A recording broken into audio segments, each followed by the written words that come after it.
Oh, hello. I'm just getting ready here to welcome all you happy people to chat party number 22. Oh my goodness. I didn't think I'd last this long. Let's see if I got everything going on here right. I think I do. Can you hear me all right? Can you hear me all right? Okay. First thing I want to address is Frank Sinatra. Why is Frank Sinatra so popular? I don't understand it. I've never been able to get into Frank Sinatra. And yet, I was watching some old cartoons this morning for breakfast, and didn't they have references to Frank Sinatra? Like, oh my goodness, Frank Sinatra, and all this sort of thing. And we're like, I don't get it. I've just never been able to understand the appeal of Frank Sinatra. So if somebody can tell me why this is, like they, in those old cartoons, they put in a lot of caricatures of then current stars. So they'll do Bing Crosby, boop, boop, boop, boop, boop, all that sort of stuff. And then they do Frank Sinatra and all the female characters swoon and such. And yet, when I listen to Frank Sinatra, I get annoyed. Annoyed, that is. Why is that? I don't know. I don't get it. Why is Frank Sinatra such a big star? Hey, Mason M., how's my Sunday going? I'm annoyed. Please tell me what is the big thing about Frank Sinatra? He was an actor too, like, they thought, gee, he's a wonderful singer. Maybe he can act too. And he was in quite a few movies and such. But for singing, I don't get it. How do I do a live stream? Go to StreamYard.com, Van. How do you go to StreamYard.com, Van? That's how you do it. Click on that. You walks you through the whole thing. It's not hard. Here are even. Whoops. Gotta be able to spell. Does that work? There, StreamYard.com. You go to StreamYard.com and then you get started right there. And then it shows you everything you need to know to do it. So anyway, does anybody have any reasons why Frank Sinatra is so revered? Huh? I'm sure everybody in their 80s and such listened to Frank Sinatra, but when I listen to his songs and I'm just going like, I don't hear anything special. I don't get it. Well, let me see here. Poof. There, how's that? Okay, so anyway, that's my biggest beef at the moment, trying to figure out why Frank Sinatra is a big thing. Bing Crosby, okay. And Perry Como, okay. But I don't understand Frank Sinatra. So if anybody can help me out and help me figure this thing out, I don't know. Okay, we have some people. Yay! Hello, hello. Hello, the one and only, and hello, Van on Wheels. Okay, so any of you got any ideas about why Frank Sinatra is such a big thing? Well, I think he was like the original Elvis, Okay, I get that, because the girls were all just they weren't screaming, they were fainting. Yeah. Who's ever watching this, please subscribe to my channel. Like a totally different thing. Everybody that's watching this, subscribe to my YouTube channel and my second channel, Van first and Van on Reels Rock and Roll second. Okay? Yeah. There we go. You gotta turn your microphone up there, Van. Rachel, hello. Oh, Rock and Ray's roll, here. Rachel, rock and roll. Peace and love. Yes. Rachel, do you have any ideas why Frank Sinatra was so big? Why Frank was so big? Yes. God, with the Bobby Soxers. Right. The little saddle shoes, the Mary Janes, the girls that wear where they were black and white. Those, those little shoes and then the little socks. Sure. Why was Frank so hot? Well, I guess the girls thought he was super cute. He was really skinny in the old Warner Brothers cartoons when he was a chicken. I don't think. And then they'd I have don't think he was really. they had Bing Crosby as a kind of a parrot. Bing was a parrot, and then he would go ba ba ba boo, ba ba ba boo. I think Sinatra was the first really big popular pop star. You know. Hey guys, I So listen it to could be. I Hello, listened to Mason. Breakfast with the Beatles. Hey, everyone. But we're talking Frank Sinatra here. Tell me why he was so big. Hey. All I can say, guys. Hey guys, everybody that's watching. Like why can I not get into everybody Frank Sinatra? Hey everybody I that's just don't watching. understand. Hey everybody in this live stream, subscribe to my channel. Okay, I will. I'll be sure to do that, man. Yeah. My name But is. to answer Doc's question here, I don't know. I think he was just big because he was an inspiration in the music world for my great grandparents, I guess. I suppose. Well, everybody's grandparents, I guess. He was evidently so huge he became an actor and such. Just like Elvis. Supposedly, too many people talking. Supposedly, Sinatra had a lot of pull with the organized crime people. Oh, so it was like payola. I have Steve Miller. Yeah. I don't know about that, but if you want anything done, you went to Frankie's, supposedly, Slap her around, Steve. Please, Frank, I can handle it. Hey, that's my second channel. I did a review. I hear Pretty cool, but does any of you guys on this? Does any of you guys? Hey guys, does anybody on this live stream know how to live stream? What was the question again? Microphone. Do you guys know how to live stream? No. Wow. I mean, he does, but I don't know if you guys know. But I kind of figured it out, but I haven't did it yet. Okay. Music, ma'am, how are things in Canada?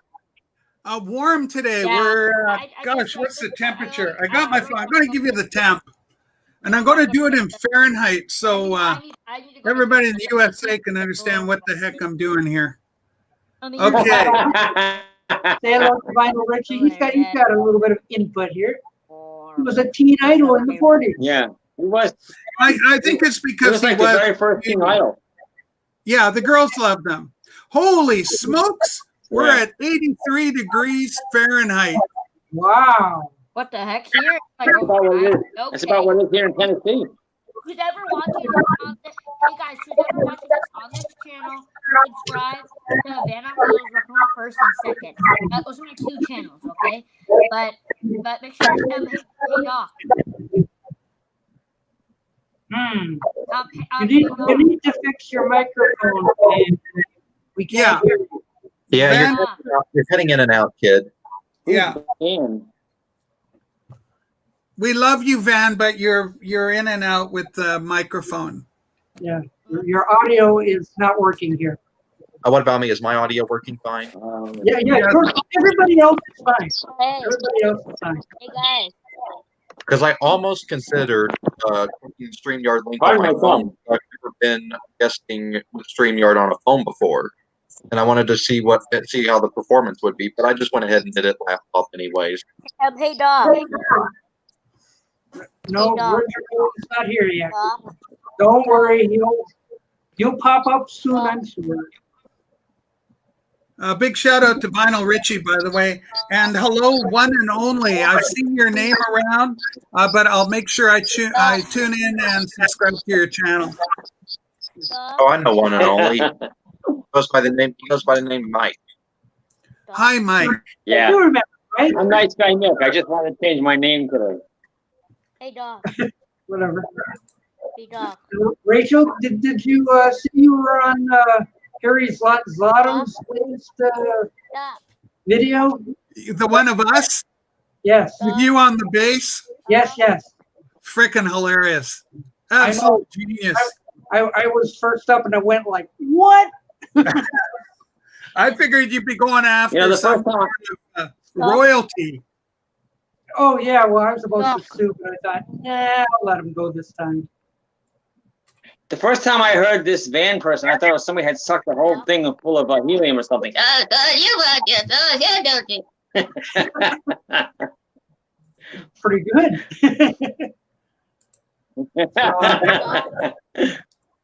But I have something else to show you guys here. Ready? Go ahead, Doc. I got myself a new toaster. Oh, so nice. Wow. What is it, a toaster? Oh, a 4-slice toaster. Oh, baby. Hey, Doc. Whoa. It's a 4-barrel, Doc. Four-barrel, yes. Where'd you pick it up at? It's a 4 on the floor if you drop it. It was at Home Right. Hardware at half price. All right. Hello, Robert B. Ooh, Frank Sinatra has box sets. Wow. Nice, Robert. Really good pickup. Huh. Hey, guess who's got a new album coming out in October, end of October? Who? I'll give you the name of the album first. The name of the album is going to be called Hey Clockface. Hey, Clockface. One of my all-time favorite singers, musicians, composers, Elvis Costello. And that's not Frank Got a new album Sinatra. coming out. No, it's not Frank Sinatra. He's been dead for a while. I think Frank Sinatra's dead. Yeah. Oh, wait a minute. I gotta fix Everybody got quiet. Yeah, hang on.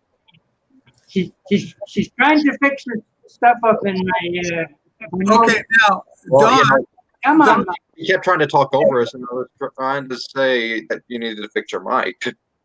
Nah, it's still not working. the other thing, Doc, is Van's a boy. Van's a boy. Van Van's is a a boy? male. Van's a boy. Must be a young boy. Oh boy. Yeah. Hokey smoke and all that. Yeah. $20. Can you So how many- imagine? 5 album for $20. $20? How many people here sank all their hard-earned money into that new Flaming Pile set that came out? You know, I haven't got it yet. I haven't got it yet. You know, like I like the regular album, and I wanted to hear all those home recordings because I thought it'd be like the easier thing. Good man.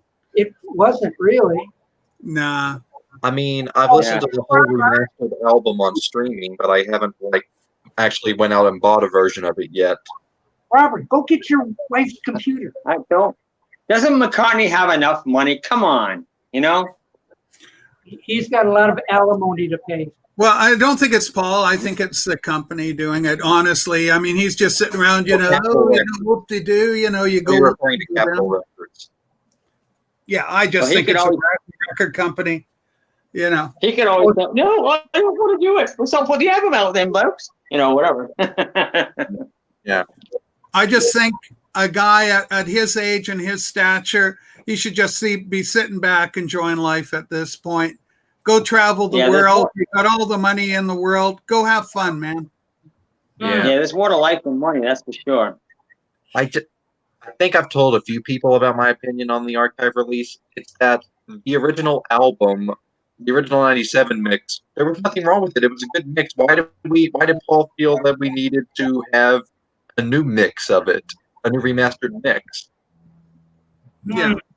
It's just it's a cash cow to me. So, hey, I don't begrudge anybody. If you've got the pockets to afford it and you like it, go ahead. I'm not going to I won't criticize it. I don't think Pi ever needed. I bought the Beatles box sets. I bought the Imagine box set. To me, those were the classic, great albums. But when you put everything out as a box set, then none of them become special anymore. That's what I think, It's all about the money, buddy. Yeah.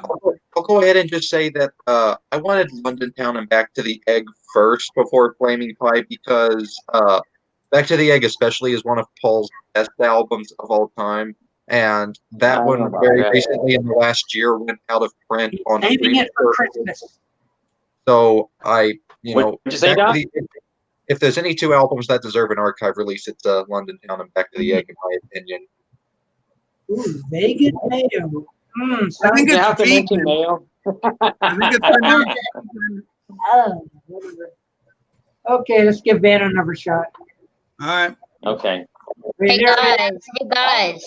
Hey, Hey. Hey. You with hey us? guys.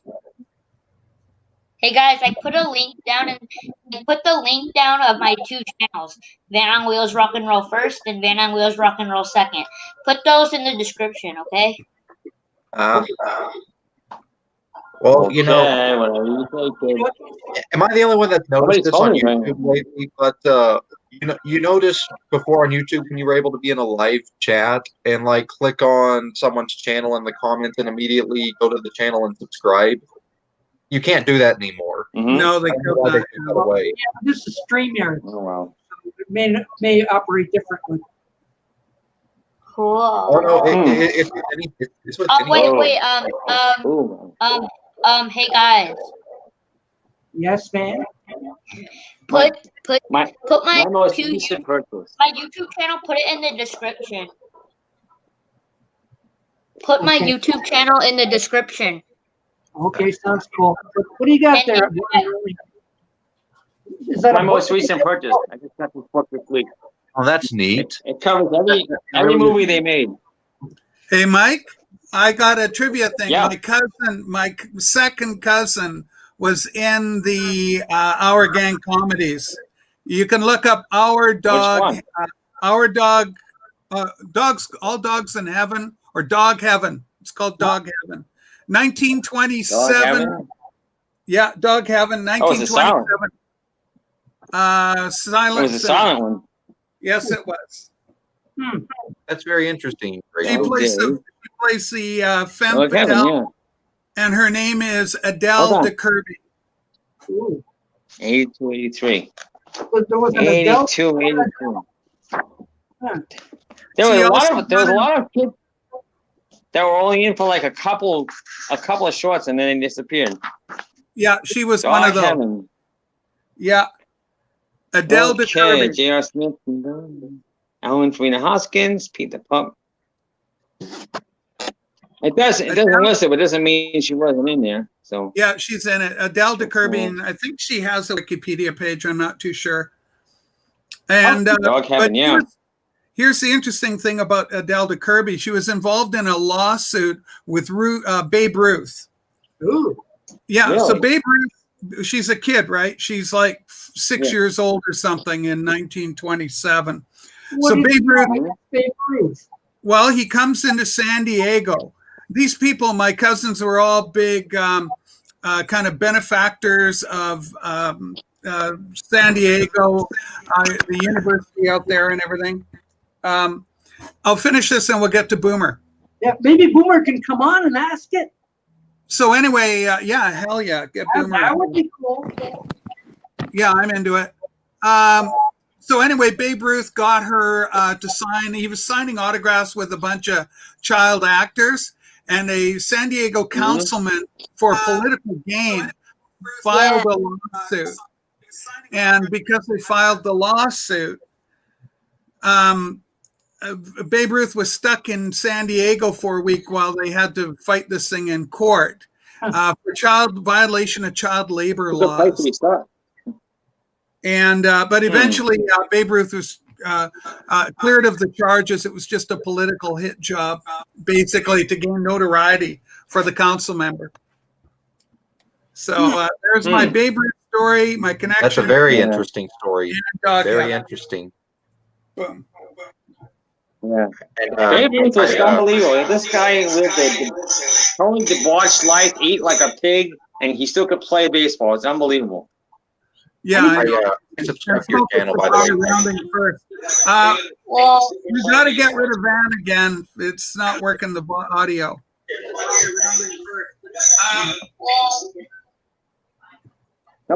Somebody had a question for Doc. Boomer. Yeah, Boomer did. Go ahead, Boomer. Hello, Boomer. Hello, Boomer. Boomer, come in. Calling Boomer. Calling Boomer.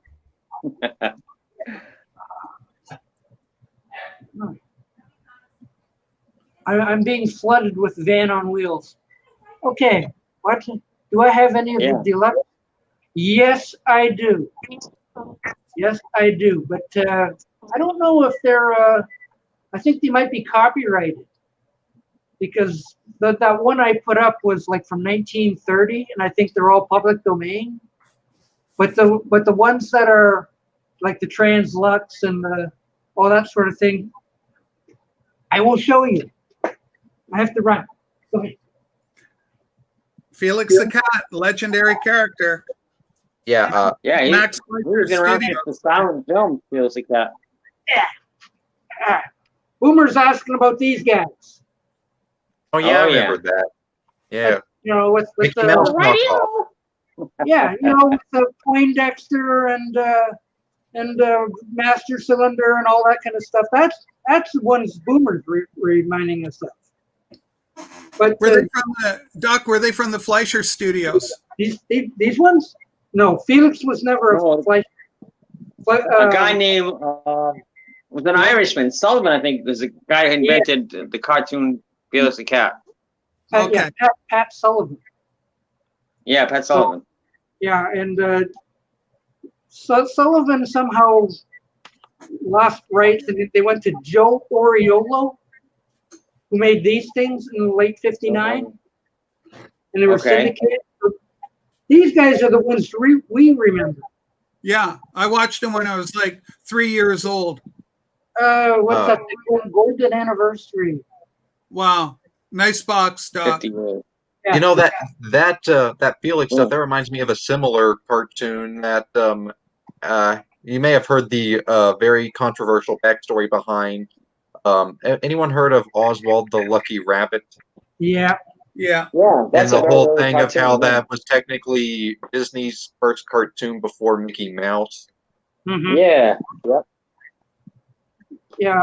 He was Oswald was like the first. Well, actually, Felix was the first cartoon star, and Oswald came out of the Disney studio. Disney had sold them to a distributor in New York, who somehow got the rights to it and took Oswald away from Disney. How nice! So that Disney lost his character, and then he just so what? Then he just created Mickey Mouse. You know, you come up with a different character, and it was Mickey. So. You know, the original Tom and Jerry with two guys, a tall guy and a short guy. I've got those too. They're awful, Yeah? but I've got them too. Yeah. Boomer, you can get it on eBay, I'm sure. I don't think it's that hard to find. You know, I found this guy in a resale store for $5. Wow, good I deal. said, Wow. yeah, I'll take that. I'll take that. Yeah. I will say though that Oswald has not been completely forgotten by Disney because I remember the last time I was at Disney World, I found various shops where they had Oswald merchandise in the store. So I'm glad that they I'm glad that they still remember that was a thing. I just want to tell Boomer that there is no Vavoom on this. Ba-boom!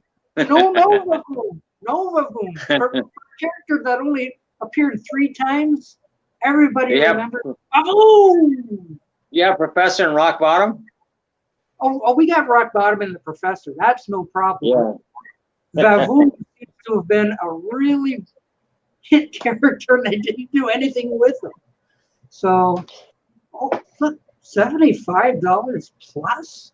Jeez. Wow. Doc, you remember this? Remember these puzzles that were out when we were both little kids? They had the puzzles made of tiles. We had to move around to make the right picture. You know what I'm talking about? It was like a square thing with little white square tiles with drawings or pictures or whatever on it. You had to move it up, down, over. Oh yeah, yeah, to get it to make the white. yeah. I had Plastic. one of Felix the Cat back when I was about 5 or 6. When were you born, Mike? What year? 53. Oh, good geez, heavens. man, you even got a few on me. I'm an old fag. You know what I mean? Yeah, yeah.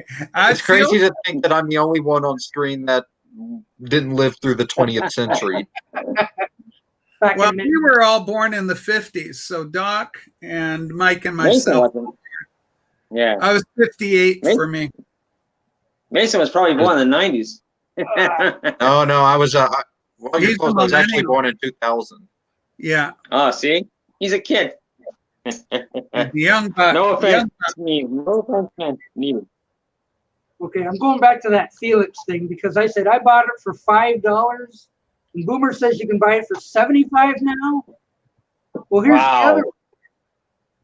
Yeah, I think Boomer was born in 55. Oh, Beanie and Cecil, yeah. Both They of were them. the ones on the ship. Yeah. But I bought these guys for like not even $20 each. And This is one of my. on eBay for big monies. So like, boy, I fall into some good stuff here, I think. So, Mike, you must have had the Davy Crockett hat. You're the right age for that. Yeah, the hat and the plate and everything else. Yeah. This is one of my pride and joys. I've had this for about 10 years now. Boomer is 1955. Harold, is that Harold Lloyd or Keaton? Buster Keaton. Buster Keaton, yeah. I love this set. It's always independent films from the 20s. I always thought Shorts if and features. I had a cat here, I'd name him Buster Kitten. So I ever get a cat, I'd name him Buster Kitten. Yes. Buster Kitten. And your favorite room in your house is your Buster Kitchen, right? For old-timey comics, these are my guys. I had that set. I had those sets. I have some Marx Brothers, but Do you have this one? Let's see. I'm not terribly big on them. Oh, I love them, especially Groucho. Rachel, you must have this one. See if you can see it. No, I don't have that one. I need that one. Here, have it. It's their first 5. It's their best film. It's the first 5 with Paramount. There you go. There you go, Balding Boomer. I subscribed to your channel, and I also subscribed to Mike's channel earlier too. Did you? I haven't put content out in a while because I don't know what I want to make of my channel. I don't want to be known as the guy who. No, I don't want to make it 1,000. Be too much work. You know, like Yeah, me too, Boomer. how's that gonna work with taxes? You know, like You know- do I have to wait for a T4 form from my YouTube to do my taxes with? Oh, yeah.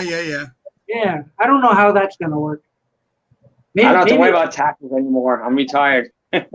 Yay! like I want to be the next PewDiePie or something that watches To who? Felix the Cat cartoons. Who? Never heard of him. No. I don't know. I know this is going to be shocking to hear, but Steamboat Willie was not the first Mickey cartoon. Was it This the is first the sound video. cartoon?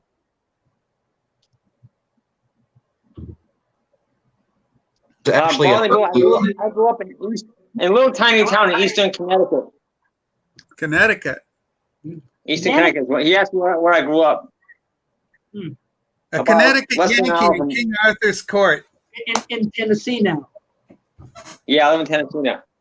Less than an hour from Providence is where I used to live. I can't even go back to see my friends until this pandemic settles down.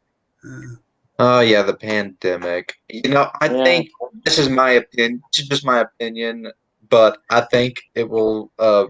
Pandemic will be over after the election results. Oh, I don't think the election's going to have much to do with it myself. You know what? We just have to wait for a comment like that. Mason, you can make a fortune, because if it's November 4th and it's all gone in the mist, and everybody have to go, well, God, the kid called it right. Mason's like Trump. He thinks it's all just gonna go away. It's all gonna go away. It's all gonna go away. Well, I of course that's just my opinion, so it doesn't really matter much. I could be wrong, but that's just what I think. Boomer, you come on. Vinyl Richie too. Both of you. I can have 10 people on this thing supposedly now. Okay, we're going to talk early. Yes, early if you have premium. Go for a record. Doc, if you have StreamYard premium, then you can have 10 people. So that's what I the premium. That means they want the bucks, Doc. They want the bucks. I got no bucks. I got no bucks. Jeez. I mean, I have StreamYard premium, and I can have 10 people up. That's the reason I got it. Was like, I read that now you can have 10 people up if you have premium StreamYard, and I'm like, sign me up. How much does it cost for regular StreamYard? Regular is free. How much does the premium cost? This is free. Thank you, How much Robert. does premium cost? I think I'm paying like $20 a year for it. Oh yeah, that's not bad. That's not even $2 a month. Where's Doc going again? Hey Doc, what you do? For all those wondering where that Felix thing came from, it was off this. I got that. Yeah, supposedly a ton of public domain cartoons, and I hit on that. But I've got like 600 of them. I hit on that Felix one this morning, and I went, that one needs repair. Like all the scene changes were all kind of stupid, and the sound was all low. I said, I'm gonna fix that cartoon. So I did. So how about a giant 600 cartoon one? Oh, my hands in front of it. Holy cow! Yeah. Wow. Gimme. It's like, how many discs? There's like 15 discs, and there's like about 100 movies on each disc or something. Oh, 12 discs, I guess. This was $5 on eBay. It's like 40, 50 cartoons on each disc. That's hilarious. Yeah. Oh, well. Anyway. Yeah, buckle. Anyway. Oh, yes. You're exactly right, Robert P. Betty Boop. What do you think? Hey, Mike Mason. How are you, buddy? Yeah. Hey, Mike. There's my good Canadian friend, Mike Mason. Hey. Another Mike here. Hello. We've got mics everywhere. Yeah. You must have quad. They proliferate. Yes. Just don't get the male and the female ones together. You'll have a million of them. So what else is happening today besides nothing? I bought some records. I went out and bought a bunch of vinyl. Get out. Really? I sure did. Wow. Hello, Rob Walker. What music? I'll go get it. Hello, Rob. Rob Walker. Is your brother Johnny with you today? I don't know why Balding Boomer won't come on. I'm disappointed in him. I wish he's shy because he's balding? No, he can't be shy. He does his own thing, you know? Can't be shy. Does his own thing. What you got there, Rachel? Mint oil in the gallery, Jethro Tull. Tommy Rowe. Oh, that's what you bought today? Oh, that's a good artist right there. Guantanamera, Isore Guantanamera. Is that what that is? There's the big one. I already own this, but I needed the Orange Capital. These are the ones I grew up with in the 70s, these early Orange Capital labels. Davy and Goliath. I remember seeing those. I don't think I have those, Robert. It's that claymation stuff, right? Same thing as Gumby.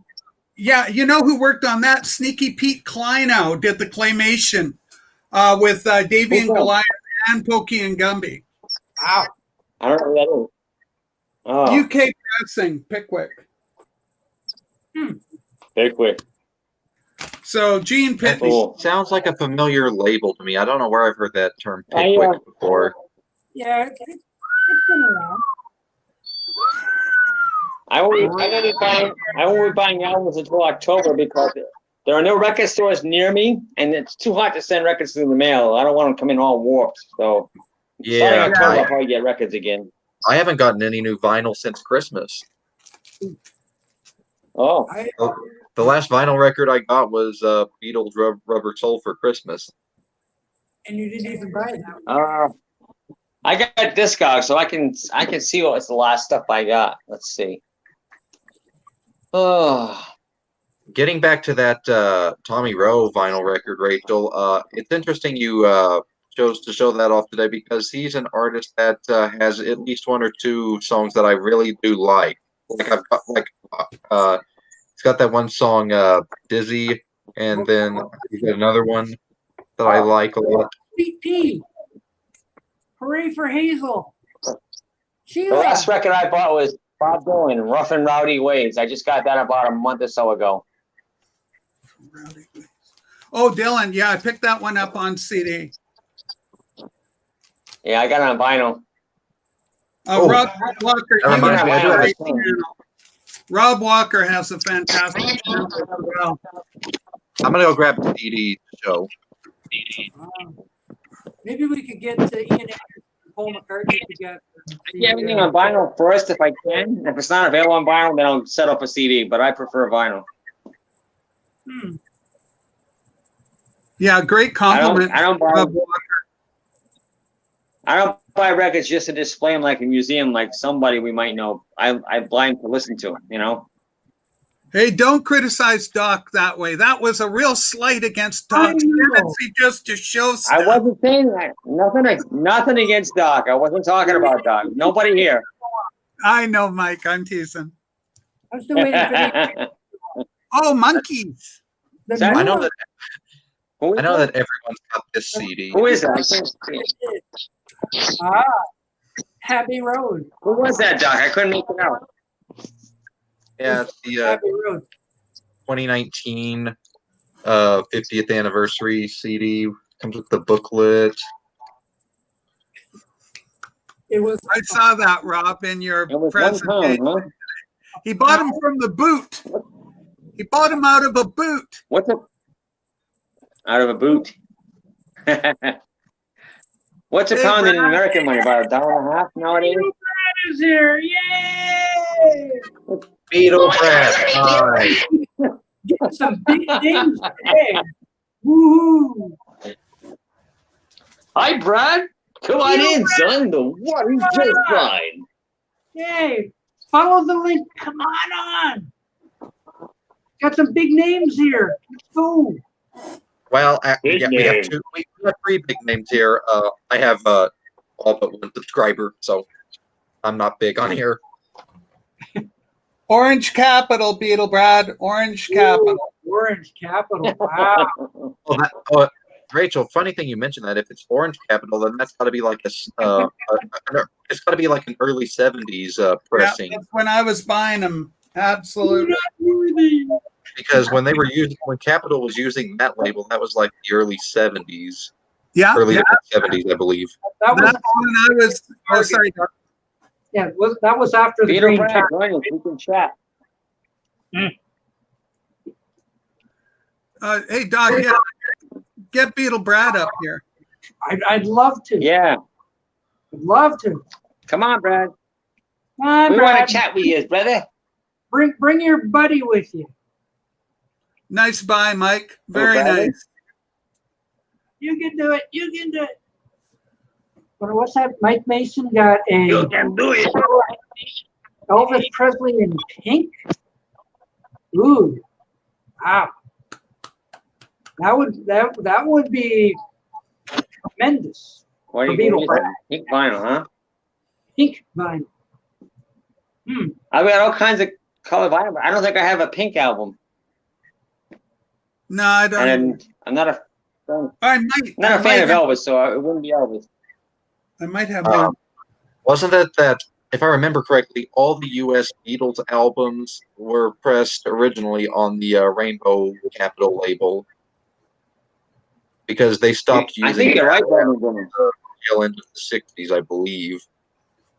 And I think they switched to the Orange Capital label in the early 70s and stopped using it in the mid 70s. But I believe around like at some point in the 80s, I don't know when, they started using the Rainbow Color Band Capital label again. Yeah, they did. I think it was, correct me if I'm wrong, but I think it was the early 80s. Early 80s for the reintroduction, yes, it was.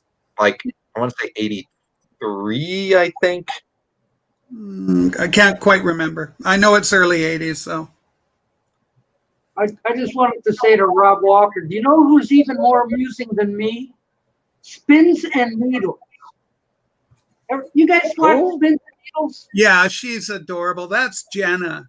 Yeah, she does. She's great. She does some fantastic editing. I am so jealous. Yeah, she's one of the best. She does very good. I'm really. If I knew how to edit, I probably would make videos. Hmm. You know. Everybody go to Spins and Needles. Watch Jenna. Spins and Needles. Don't put Robert's comment up. It's very damaging to me. What? Sorry, but the orange, that's the one. That's the horrible comment.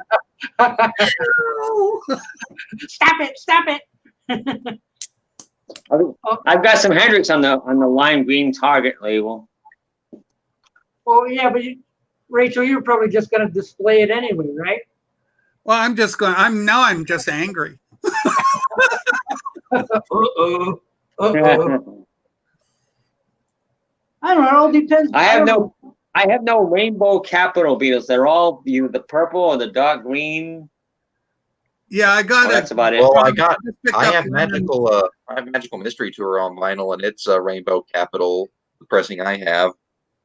What's Wally in Trailoff? What's that? Wally is the engineer who mastered them. Engineer. So he stamps them there in the etching. Purple label with the Wally etching.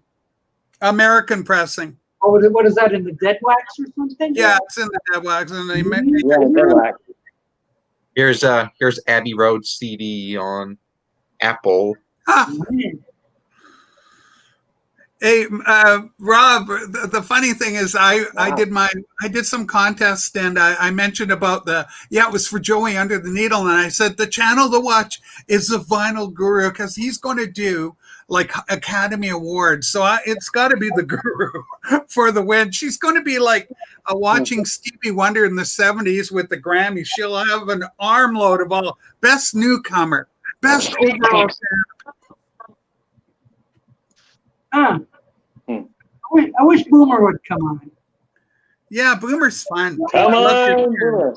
Boomer, come on. And where did Beatle Brad go? He disappeared. He's out smoking the ganja. He's been big on the Beatles, and they get into the Mary Jane.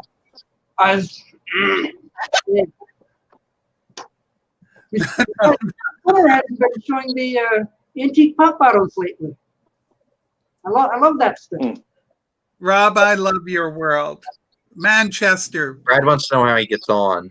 Music City. Brad wants to know how to get in. The link is there. Copy and paste the link in another browser. Make sure you close YouTube when you on the link, Brad. Yeah, that was my rookie mistake. Yeah. If you don't close YouTube, then you're going to have an echo. Yeah, you copy and paste the link, you put it in a fresh browser, close off YouTube, follow the instructions. You can be here too. That looks like you, Doc. That icon looks like you, Doc. What? Oh, what, the picture? Yeah. It's a 1950s Disney Goofy photo. That's supposed to be Goofy. Oh. I don't know what they were thinking then, but they changed it drastically. But he doesn't that's supposed to be Goofy. That's supposed to be Goofy, yes. And Wendy's here. Everybody say hi to Wendy. Cartoons went through a lot of changes. Hey, Wendy's here. Woohoo! One of my biggest fans. Yes. Everyone knows it's Gwendy. Bum, bum, bum. Oh, that's a fantastic song by the Does anybody know Association. what Betty Boop was originally before she was a female cartoon? She was a dog. Yeah. She was a dog. Really, I didn't know that. That's Yeah. Goofy on crack. She was really drawn as a dog. Well, you're not wrong, Rob. You're not wrong. Ooh, red target label? I don't think I've Yesterday and today in Revolver. 4K. 4K Yeah. if you can find one. I love you, Gwendy. Bum, bum, I had bum. an inspection here the other day, and the girl doing the inspection, she looks at my record, she goes, "You know, you got some money here." I go, "I'll never sell them, probably. I'll just leave them to somebody to take care of them after I'm gone." Oh, look at this. Rachel's getting such accolades here. Wow. Yeah, we'll hook up, Mike, for sure. We'll go buy some records, man.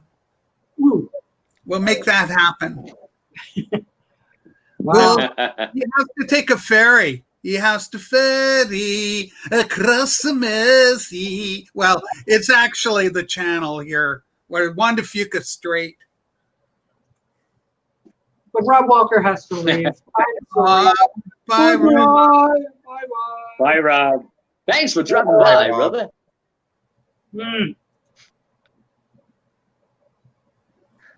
Okay, what's We're happening? still waiting for Beatle Brad to join us, huh? Boomer Yeah. says same here. What does he mean, same here? What is he referencing? Yeah. I think you meant he had to leave too. Maybe? I don't know. Clap, clap, clap, clap, clap. Okay. Yeah, I'm watching the beat Brad here. I don't see him popping up. I'm ready to pop him in, but I don't see him. Yeah. So, Beetle Brad, you need the program called StreamYard. Just Google StreamYard.com. I actually just put the link in and it just takes you right here. Yeah, it's right there in the chat or whatever. Hey, here's a subject that might be pretty good. What are your My vital.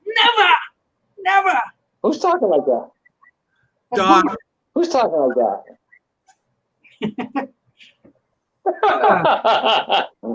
what are y'all's top favorite Four Seasons songs? the Four Seasons? Yeah, because I'm looking at some of their albums on my phone right now. I don't know. Sherry's a classic. Walk Like a Man is a classic. Yeah. Working My Way Back to You is probably my favorite. Don't forget. I know the Four Seasons. I know the Four Seasons. Spring, don't winter, summer, fall, person, woman, camera, TV, person. This has got 20 hits on. This is actually a very good for CD. It's a very good Frankie compilation because it features not only the Four Seasons, but also Frankie. So it's got Grease and December 63. Oh, what a night. Late September back in 63. What a very special time for me. As I remember what a night. Who loves you, who's gonna love you. Does it have Not you, not you, not you.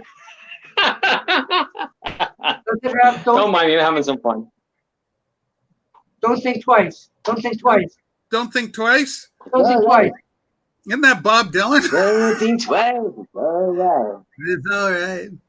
No, it does not have Don't Think No. Twice. Oh. 20 songs, but that ain't one of them. That ain't one of them. But it's got Sherry on it. Oh Sherry. And Big Girls Don't Cry. Walk Like a Man. Candy Johnny Girl Marie is okay. I don't have any Don't music Go though. Away. Ragdoll. Bye Bye Baby, Baby Goodbye. Let's hang on to what we've got. Gosh, that's good. Working My Way Back to You. That's their best song, I'll say. Can't take my eyes off of you. My eyes adored you. Gosh, great stuff. I'll tell you a story about that. When I was about 9 or 10 years old, when the Four Seasons music was really hot, both of my parents belonged to a bowling league, and sometimes they would take my sister and I bowling with them when they went on a league. And everything in the jukebox was Frankie Valli and the Four Seasons. That's I associate that with bowling all the time.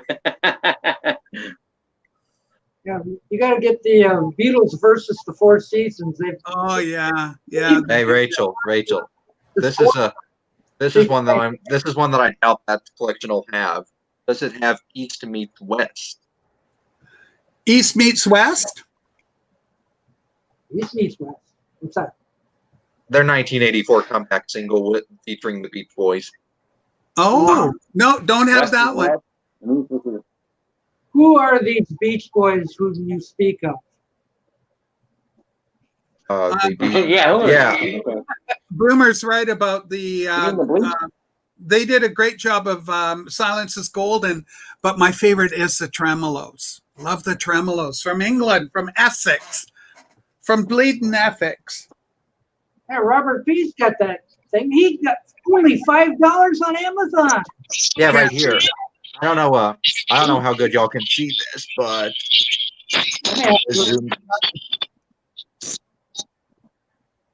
I have the Bleach Boy.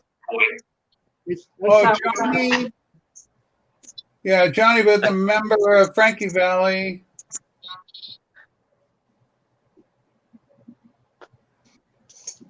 I was busy reading that Bleach Boy thing. We're trying to. What was that, Mike? The Bleach Boy infecting USA. That is funny. That's funny. Where'd you find that? I saw it online and I copied and pasted it onto my computer.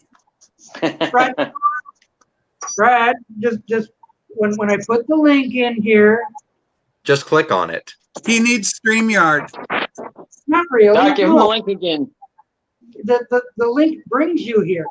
Oh, okay. Yeah. Just That's click how on I get in. You just copy and paste, put it in another browser, and it kind of walks you through it. Can he just click on it, Doc? I don't think so. Yeah, that's what I do. He can just click on it because that's what I did. You click on it, it brings you to the backstage studio, whatever you call it.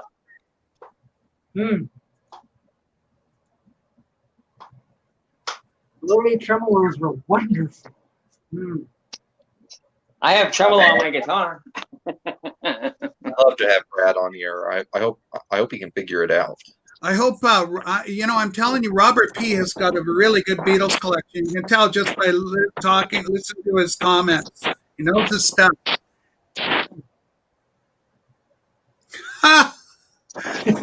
Turned out. Yes. Marsha. Yeah. Susan Day was pretty cute. The one I had a crush on musically when I was about 18, 20 was Linda Ronstadt. Oh, yeah, my buddy did. He was crazy about Linda Ronstadt. Have a poster. She was a cutie patootie, man. Hey, Rachel, here's that Beatles album you were showing earlier. Yeah, let me get in there. Something new. Yeah. And this is actually from the U.S. Album box set. It contains the full album in mono and stereo. Very nice. Rachel's digging up something. Whoa! You got two of them. Are you seeing double? Yeah, it's like double or something. Wow. But yeah, different labels on these. Oh, here we go. We got Help right here.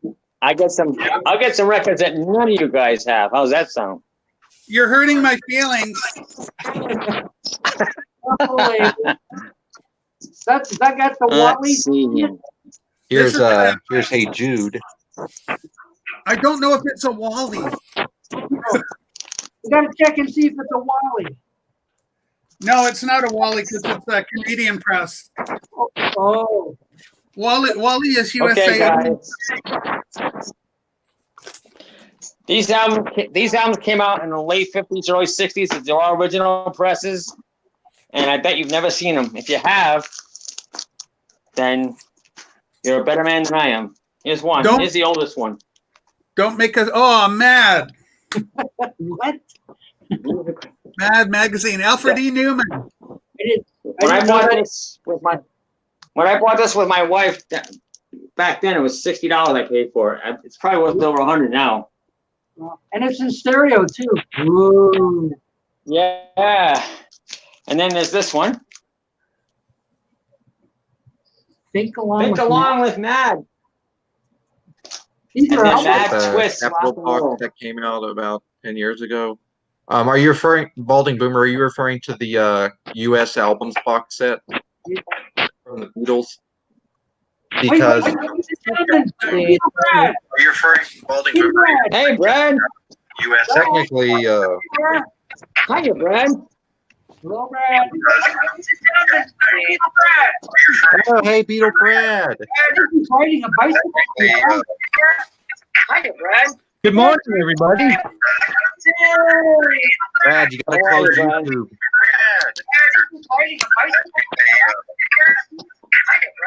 Hey. Brad, It's an echo. Somebody's got to turn their sound down. oh, you can't YouTube.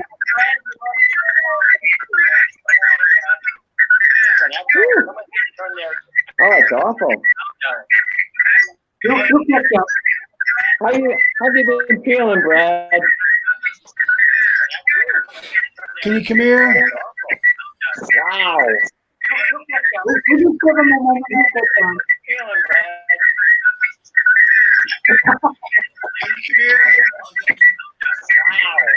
Brad, close the YouTube.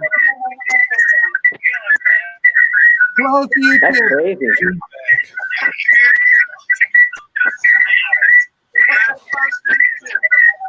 Close YouTube. Somebody turn the speakers down or something. Well, it's because we have a problem here. Oh, no. Oh. Oh, how disappointing. Can you move? Let me sit. I don't know. Ah, When I don't know what I'm doing. No. This Brad tried to help. Brad, we're still flying for Peter Brad. Everybody can see you and hear you. So, What happened? What happened? Well, the echo's gone. That's a plus. Brad. but Brad's gone. That's the minus. We had him and we lost him. No, he's still there. It looks like someone's fingers covering the camera. There's a box there with his name on it. He must have. We had him and we lost him. Up, echo's back. Can you guys hear me now? Brad. We could hear you the whole time. There's just an echo. Brad closed out YouTube. Can you guys hear me now? Brad, you gotta close the YouTube tab.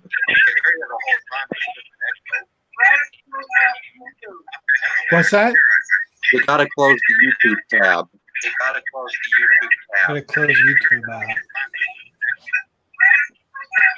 all right, move. I'll come right up.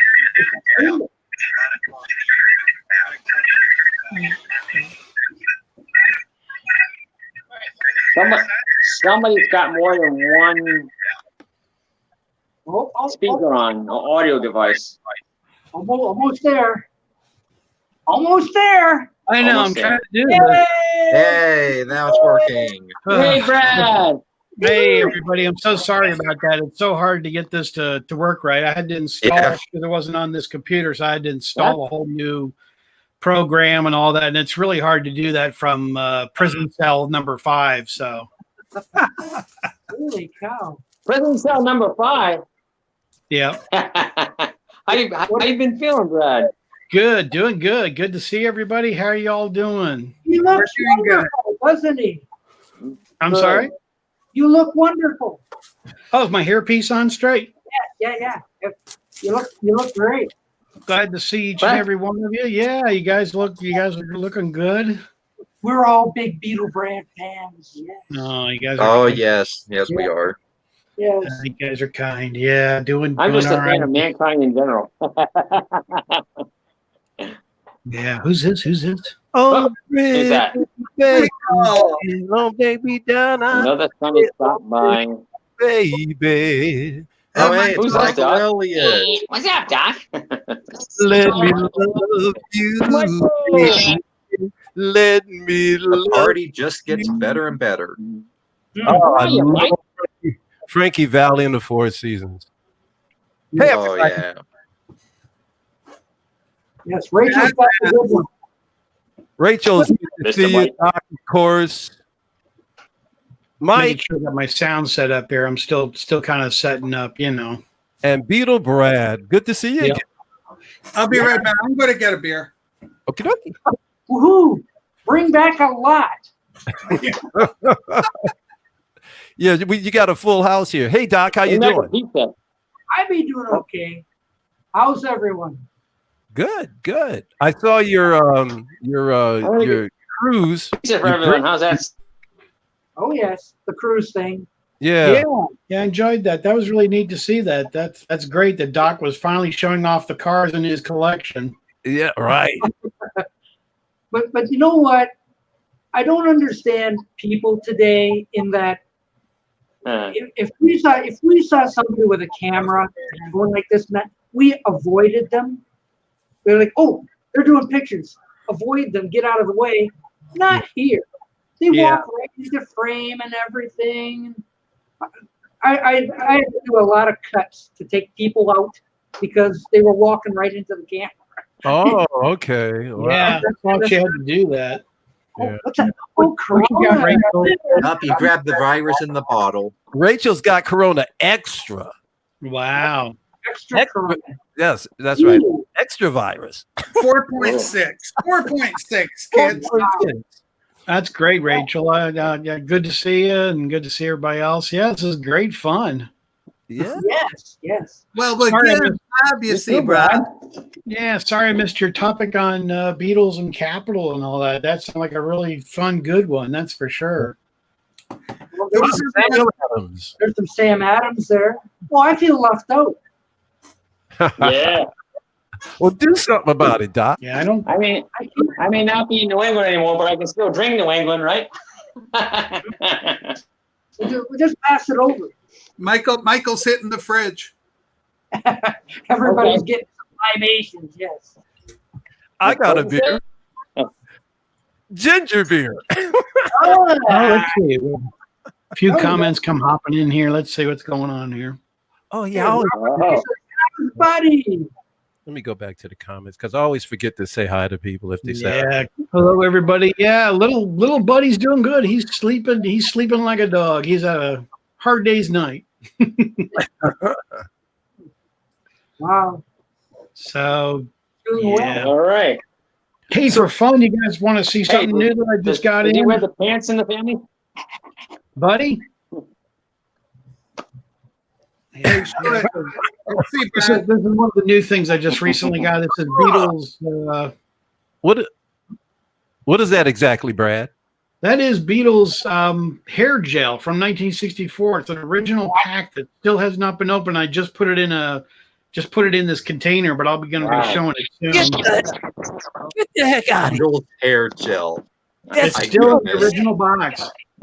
I bet if you open it, it's one liner, you know. Yeah, really good stuff. That- Imagine using that name. That is something neat there. Then I got one of the gels up above here to kind of show you what it looks like. You know. Wow. That's insane. Are you going to use any of that? Yeah, I've used it. Can't you tell? Yeah. I had more hair than Rachel when I first started using it. You know. Yeah, it's growing back. So I thought you'd get a kick out of seeing that. It's kind of something fun and new that I got. I didn't I remember Beatles sneakers. What's that? know the Beatles used hair gel. I remember Beatles Oh, sneakers well. and Beatle ice cream, but I don't remember Beatles hair Yeah, gel. one of those, well, yeah, it's just one of those marketing things. I mean, I just recently got it. Like I said, I put it in a case, you know, because I want to do that. But then I put my ice cream one. I just put that in a case. Oh, wow. If you're talking about ice cream. That's killer, man. Oh, that's You cool. had to, no, you don't have the Beatles ice How's cream. it not melted yet? Yeah, I know. It's petrified at this point. How does that stay together after 15 years? Isn't that great? Yeah. Well, somebody, and I think you can find on YouTube, somebody got a burger from McDonald's and they put it on a plate and they just set it right out there in room temperature.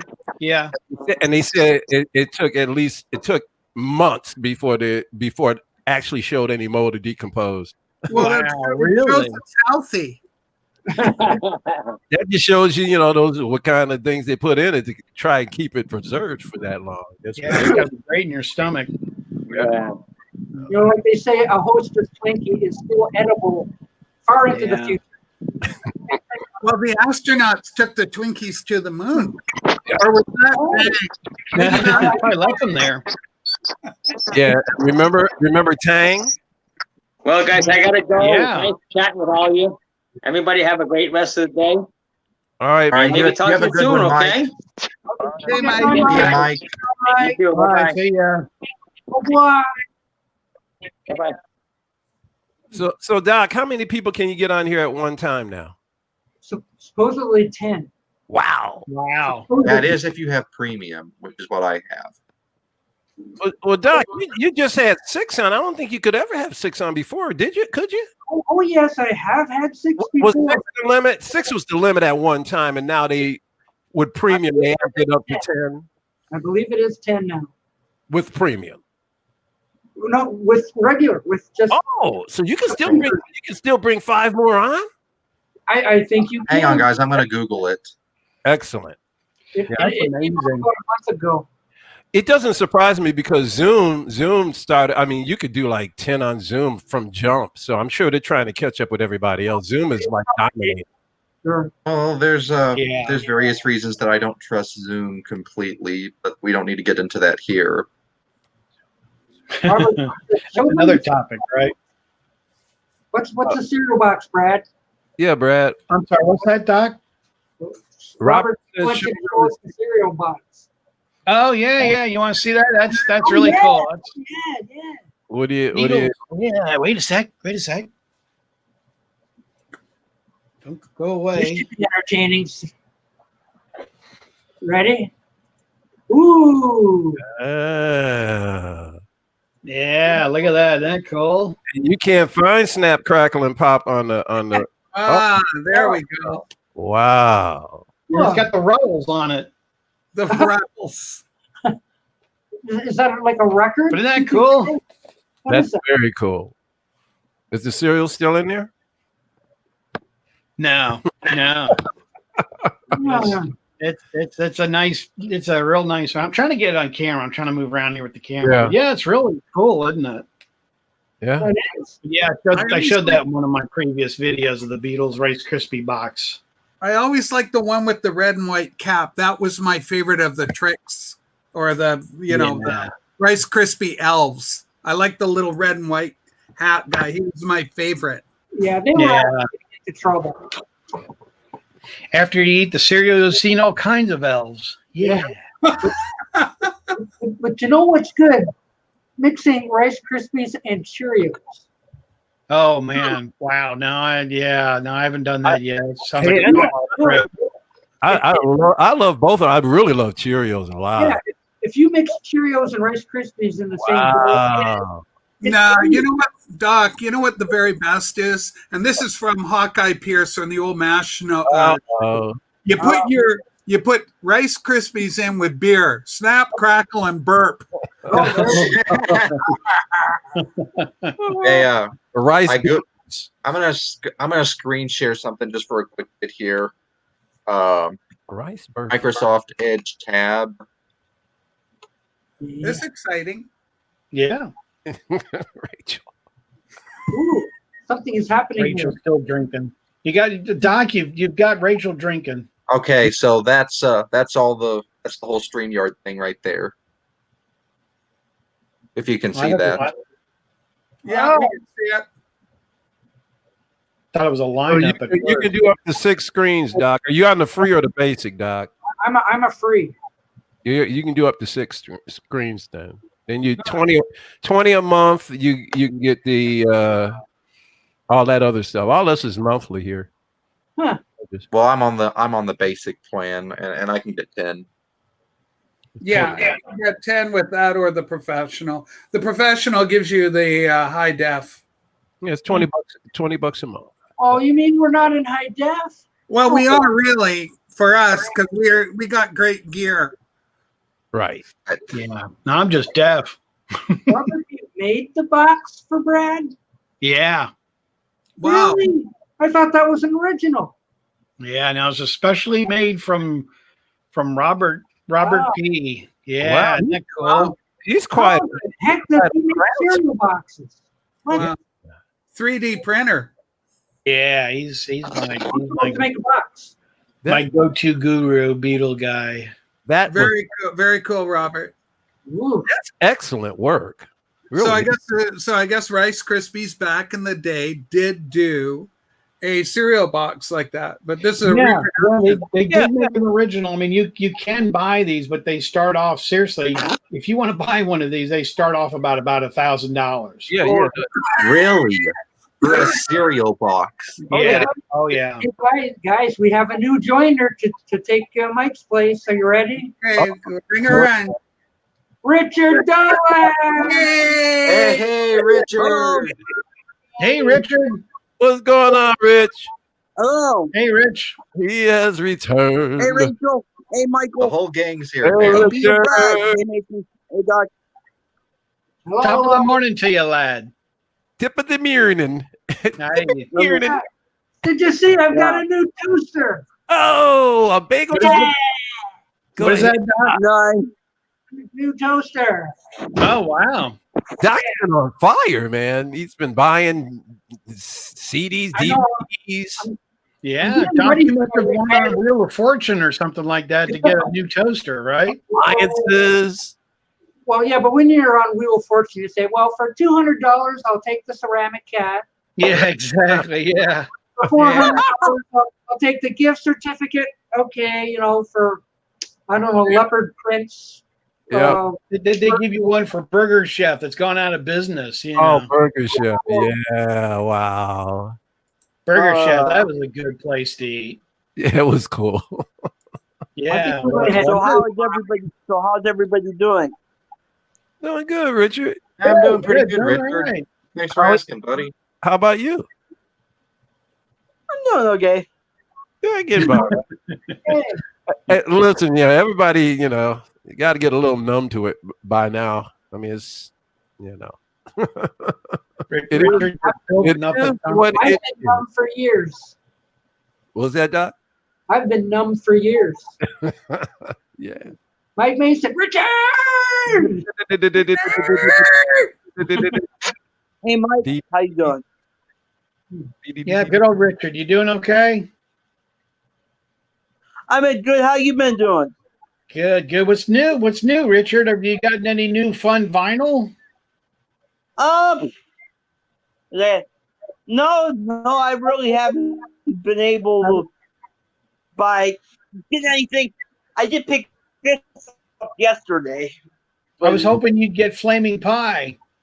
Oh, he's got flaming pie. Oh, he's got flaming pie. Yeah, he He's got got pie last week, I believe, right, Richard? Last week or something.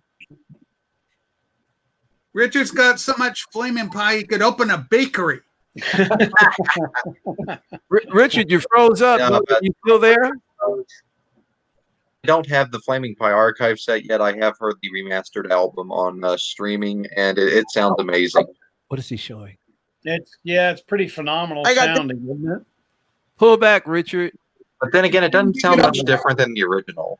I'm is seeing the vibe that I got. I got Richard's all shook up. I got this yesterday. That's about it. All right, cool. Wow. The picture sleeve for I want to hold your hand and I sourced it. Good job. That's about all I've gotten so far. Yeah. You haven't got Band on the Run yet. Yeah, I have. I've got too much. I got too much flaming pie. Too much. Oh, There my. you go, Beetle Brad. You Now, got Brad, another I'm- subscriber. Yeah, I did Brad, a video on Brad, I'm assuming you have every. Steven Brad, I'm Sheen. assuming you have every. Yeah, I'm do. assuming you have every format that came out in. Yeah, I did a video of Flaming Pie before it came out of all the stuff that I had, and I ended up with like a 20-minute video of stuff that's coming out in the box set, and I showed a lot of stuff. No, I mean, I had the magazine and all the other stuff, picture discs, stuff that they didn't even put in the Flaming Pie box. I was going to say you probably have the originals of everything that was in that, of all the stuff that was in that box set. Yeah, I bought the original vinyl when it came out. I still have one still sealed from the original vinyl with the hype sticker too. Nice. Wow. I like that. But yeah, the new one's fantastic though. The vinyl of it's tremendous. Rachel, did you get that? I've had this for a while, but it's Beatle-y. There you go. It's Beatle-y, Michael. We put it up there. We put our heads on it when we're tired. You see. You need more. You need more maca, Rachel. You need more maca. More everyone. Hey, Richard, trust me. Everyone needs more maca. That's but Rachel, you can't have too much maca. But Rachel needs to go past 1982. No, that's when Paul died. I thought he died in 1966. He died in 1966. That's a rumor. Don't believe any of that, Michael. That is just silly. There's no facts to substantiate it. But Paul died in 1982 to be accurate. That's correct. When he put out a bad album like Pipes of Peace or something? Mike, Tug of War. Tug of War is such a great album. And he had, George Martin in with him, and it's quite fab. But Rachel's right. Anything after 82 is a little suspect. I mean, there's some good ones still in there. There's still some good ones there, but it's just I'll fight all of you. Over what? See, over song per song you could, but album per album, not after 82. Nah. I couldn't agree more that Take It Away was a great choice for until maybe New, perhaps. New is a very good album. Yeah, New's a great album. New is great. Yeah, I've heard that. Memory Almost Full. The first half is great. Flowers in the Dirt. Yeah. Off the Ground. Okay. He's more hit and miss. Yeah, that's my problem with it. I'm sorry. I love Pipes. Run Devil Run, if you like 50s rock coverage, is okay. Yeah, I just did a whole thing on Run Devil Run, and that's really a tremendous album. I think it's kind of a sleeper. A lot of people don't realize how good it is. Run Devil Run is fantastic. He is screaming his head off on that album. It sounds like he's in the cap. He's back in. As a 50s covers album, it's so much. It's much better than what was it? The Russian album from '88. It's just more exciting to listen to. Yeah, the Russian one. Yeah. I'm not forgetting them. He has so many, we can't think of them all at once. Back to the Egg is good. Back to the Egg, yeah. I think Off the Ground is good. A lot of people don't think of that one either. And London Town's a good one too if you like, the more mellow London Town has some nice songs. I mean, most of those albums that you're talking about have nice songs. Yeah. But before 82 and back, you can look at the majority of the songs on all those albums were almost great. Yeah, but cover to cover, A to Z, they're so good. Yeah. Whatever. I'm not a hater. I'm not a hater. You guys have seen me pulling out my Paul McCartney all the time. I got Paul. So yeah, I like Paul. Even all the orchestra ones, all those ones. Those I've actually not heard yet. Oratorios, all those things. I love all the Beatles, but John's my favorite. I'm a George Harrison. I couldn't agree more, Rachel. John's the most talented one in my opinion. I think Ringo gets a bad rap. I think he's underrated. Ringo forever, Ringo never. Ringo forever, Pete never. Ringo fantastic. I I definitely agree with you on that. Ringo is definitely underrated. Yeah, Robert. Memory. I do agree. The first half of Memory Almost Full is really good. You know, you get Dance Tonight, Ever Present Past, See Your Sunshine, Only Mama Knows, which is arguably the best song on the entire album. Yeah, I would agree. Yeah.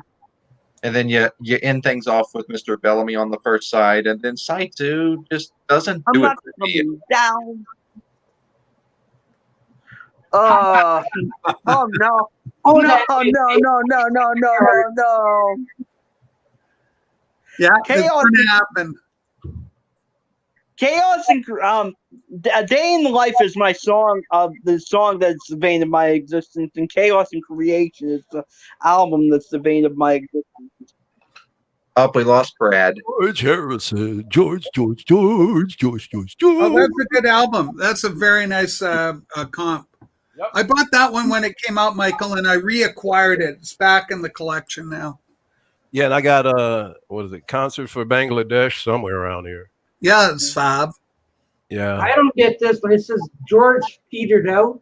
No, not really. Come on. Hey, no. Not, What are you? Come on. no. Yes. Are you a wise guy? All things must pass is a Where master. did Brad go? We lost our Brad. Of course. Well, it was great to have him up for a little bit. Yeah, sure was. All things must pass is a masterpiece. That would be a good song. And just recently, what did I do with it? I was just listening to another CD of George Harrison I had sitting around here. Cloud 9. Living in the material world. If I had What's that? if I Ray? had a second favorite Beatle, it would definitely be George, in my opinion. Yeah, he's my favorite. What's that? This is a hard one. This is Brainwashed. Oh yes. And it's a little. It comes in a little box, so it's like a mini box set. Yeah. Weren't they like progressive? Wasn't it? Will Poster. take you there. It's fab. It's a very, very strong George Harrison album. I think Stephen Schnee would agree with me. But Brainwashed is the name of the album. I don't have that. You can keep A Day in Life, Mike Mason, and you can keep Cloud 9 is great. Cloud 9 is Yeah, yes, it is. And Mike Mason. Oh, I know what he was talking. Okay, Richard, I see where he's coming with that. Yeah, he knows you hate that song. Oh, I hate A Day in Life. I know. It's like with every fiber of your being. And I can't stand. I can't stand. I hate that. I hate Chaos and Creation with every fiber. I mean, Richard, I'll let you have Chaos and Creation, but I'll never be able to figure out why you don't like A Day in the Life. I'll never be able to figure it out. Well, here I've got something here that Doc and Rachel might find interesting. This is killer. Kill us. And I've been wanting to show you Canadian cohorts this for a while. What could be? What could be? Oh my! CKLW. Oh. So CKLW is an Ontario radio station, I take it? A Windsor radio station. It's a Windsor radio station that Doc and I grew up.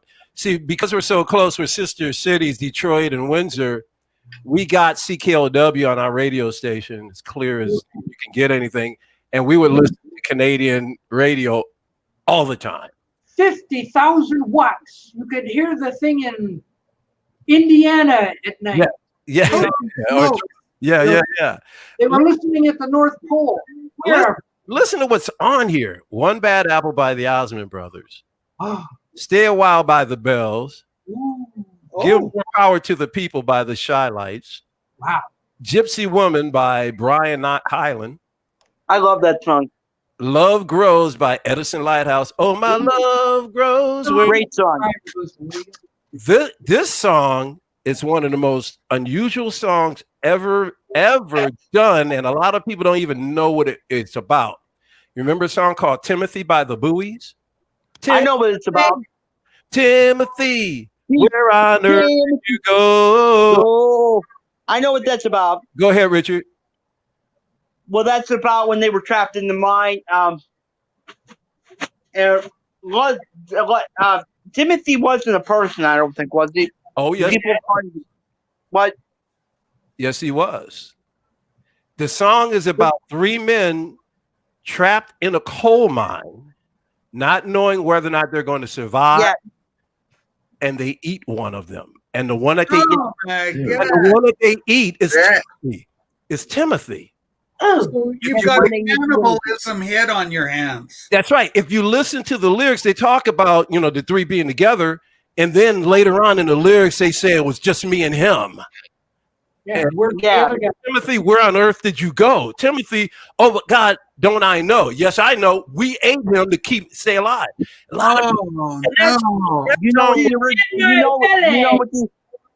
That song was a huge hit, and most people never picked up on that. Go ahead. Who'd you say, Richard?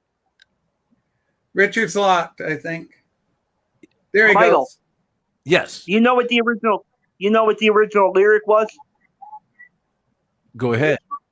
When he says God, why don't I? When he's saying God, why don't I know? The original lyric was "You went down our throat." He went down our throat. Oh, holy moly!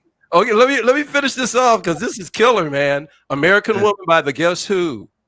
Ooh Child by the Five Stair Steps. That's a good one. God Love and Rock and Roll by T Garden and Van Winkle.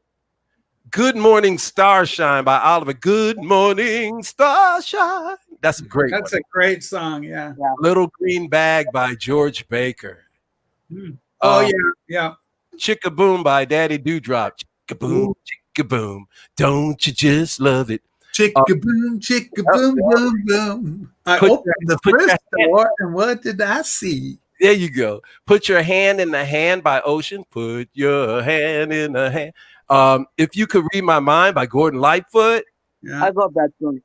Give Me Just a Little More Time by Chairman of the Board. Just give me a little more time. And this, I love this song so much. Hitching a Ride by Vanity. Oh, yeah. The sun goes up, a car goes by. And then Oh What a Night by the Dells. Nah Nah Hey Kiss Him Goodbye by Steam. Oh, that's great, yeah. And then disc number 4, because it's a two disc album. Dragging the Line by Tommy James and Sean Dells. Which Way You Going, Billy by the Poppy Family. You gotta have that Canadian content. Ain't It Funky Now by James Brown. Baby I Love You by Andy Kim. Love on a Two-Way Street by The Moments, and 18 by Alice Cooper. Ooh. So off on a high note. And this is a volume 2, so there's a volume 1 and maybe other ones floating around somewhere. But man, when I saw it, I couldn't pass that up. It's got the one I see had a gold cover. Oh, they ended it with 18. Yeah, that's crazy. Really, it's a mix of American and, but it makes sense to have Alice Cooper on it since he was from Michigan, Detroit, or Ann Arbor. So yeah, a lot of connection. I don't remember Hand in the Hand by Anne Murray though. Put your hand. I missed that one. I'm not surprised, but yeah, I don't remember that either. I know Snowbird. I used to love that song. Well, she did some Beatles though. I don't remember that either. What she did? You Won't See Me. She did You Won't See Me. What a great version by Anne Murray. Yeah. She had a hit with that though. She scored in. She charted with that. I am. Yes. I'm surprised I don't remember. I should remember that. I think if you listen to it, it's I remember. I'm sure. Yeah, I'm sure. Because it's just show up. Yeah. Yes. Should I show you my toaster? So back to Timothy. Back to toaster. Oh, sorry. Timothy? Oh, what's this? Elvis covered so back Snowbird? Ooh. Back to Timothy. That was Elvis's favorite singer.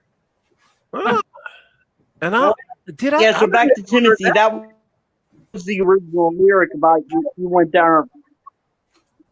So you weren't kidding when you said down their throats. Team that team time. We're going electric. Here we go. No, I was not kidding. Look it up. They wouldn't let them say it. Wow. So okay. Wow, that's a weird bit of trivia there. No. She's doing 18. Yeah, they wouldn't let them. They wouldn't let them. Yeah, They wouldn't let 18 them ref. use it. I've got a question for you, Doc, that I wanted to ask last week. The special guest that came on last week, where did that person come from? We don't know. Because when I came on, you go, "Hey, Mike, do you want to meet somebody?" Was that the first time they popped up and you just brought them on? He's been trying to come on even today, off and on. Oh, we're talking about Van. Yes. Okay. Yeah. He's a nice kid, but because he's got a song that was going off in my head for days after. and I thought to myself, I could work with this song. Rachel can play guitar.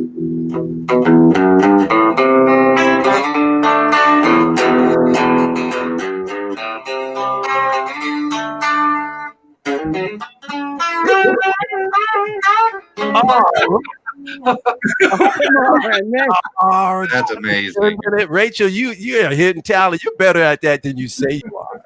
Rachel, how can you say you're not a good guitar player? That was good. KLW show recorded where they play the Get Back album. Really? That doesn't surprise you. Yeah, CKLW did stuff like that. They would play whole sides or whole albums. Yep. But Get Back album? You mean like the album that never existed?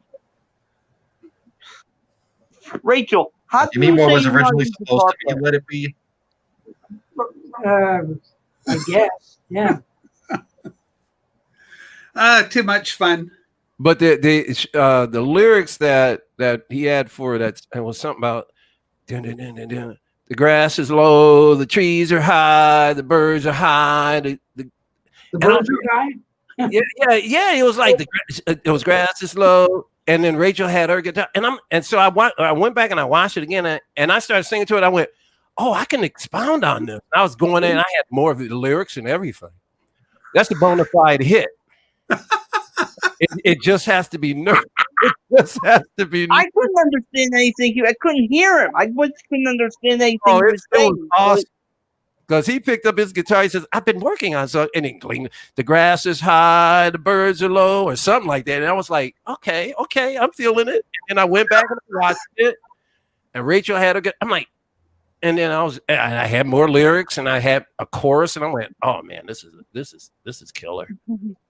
But absolutely, I guarantee you, he's 1 point. I guarantee you, 150 IQ, genius. Guarantee you. Yeah.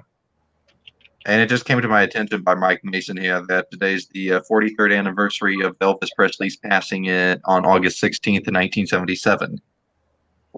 Oh yeah, that is today. I forgot. Wow. You know why you forgot? You know what's really happened within the last, I'd say, 10 to 15 years. There was a time when every year when Elvis' birthday came around, the news, reporters, and people would flock to Graceland. It would be a big event. Nobody talks about people going to Graceland anymore. It used to be a yearly thing, and they don't talk about it anymore. I don't even know if Graceland is still a tourist attraction. It has now been dead longer than he was alive, and that's an interesting fact. Whoa.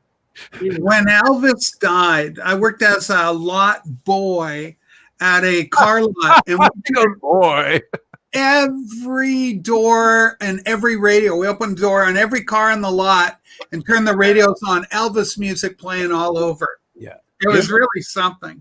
It was an annual thing at one time in America, and it just they don't celebrate it anymore. And every radio, we open the door on every car in the lot. Turn it on for you too. Again. Who is that? Who is that? It was an annual thing at one time in It says America. copy and paste, and Brad. it's You're just- here. Oh, the Brad bag. Yeah. Yeah, here we go. Turn off YouTube. YouTube. I just Somebody turn down Sorry, YouTube. Brad. This might be the first. Brad bag. Sorry about that. I've been having problems. Ah, YouTube. Diane, See, this is what my doc. come back. Help me. You know what Mrs. Beagle Brad is like, they're so cool. See, this is what my doc.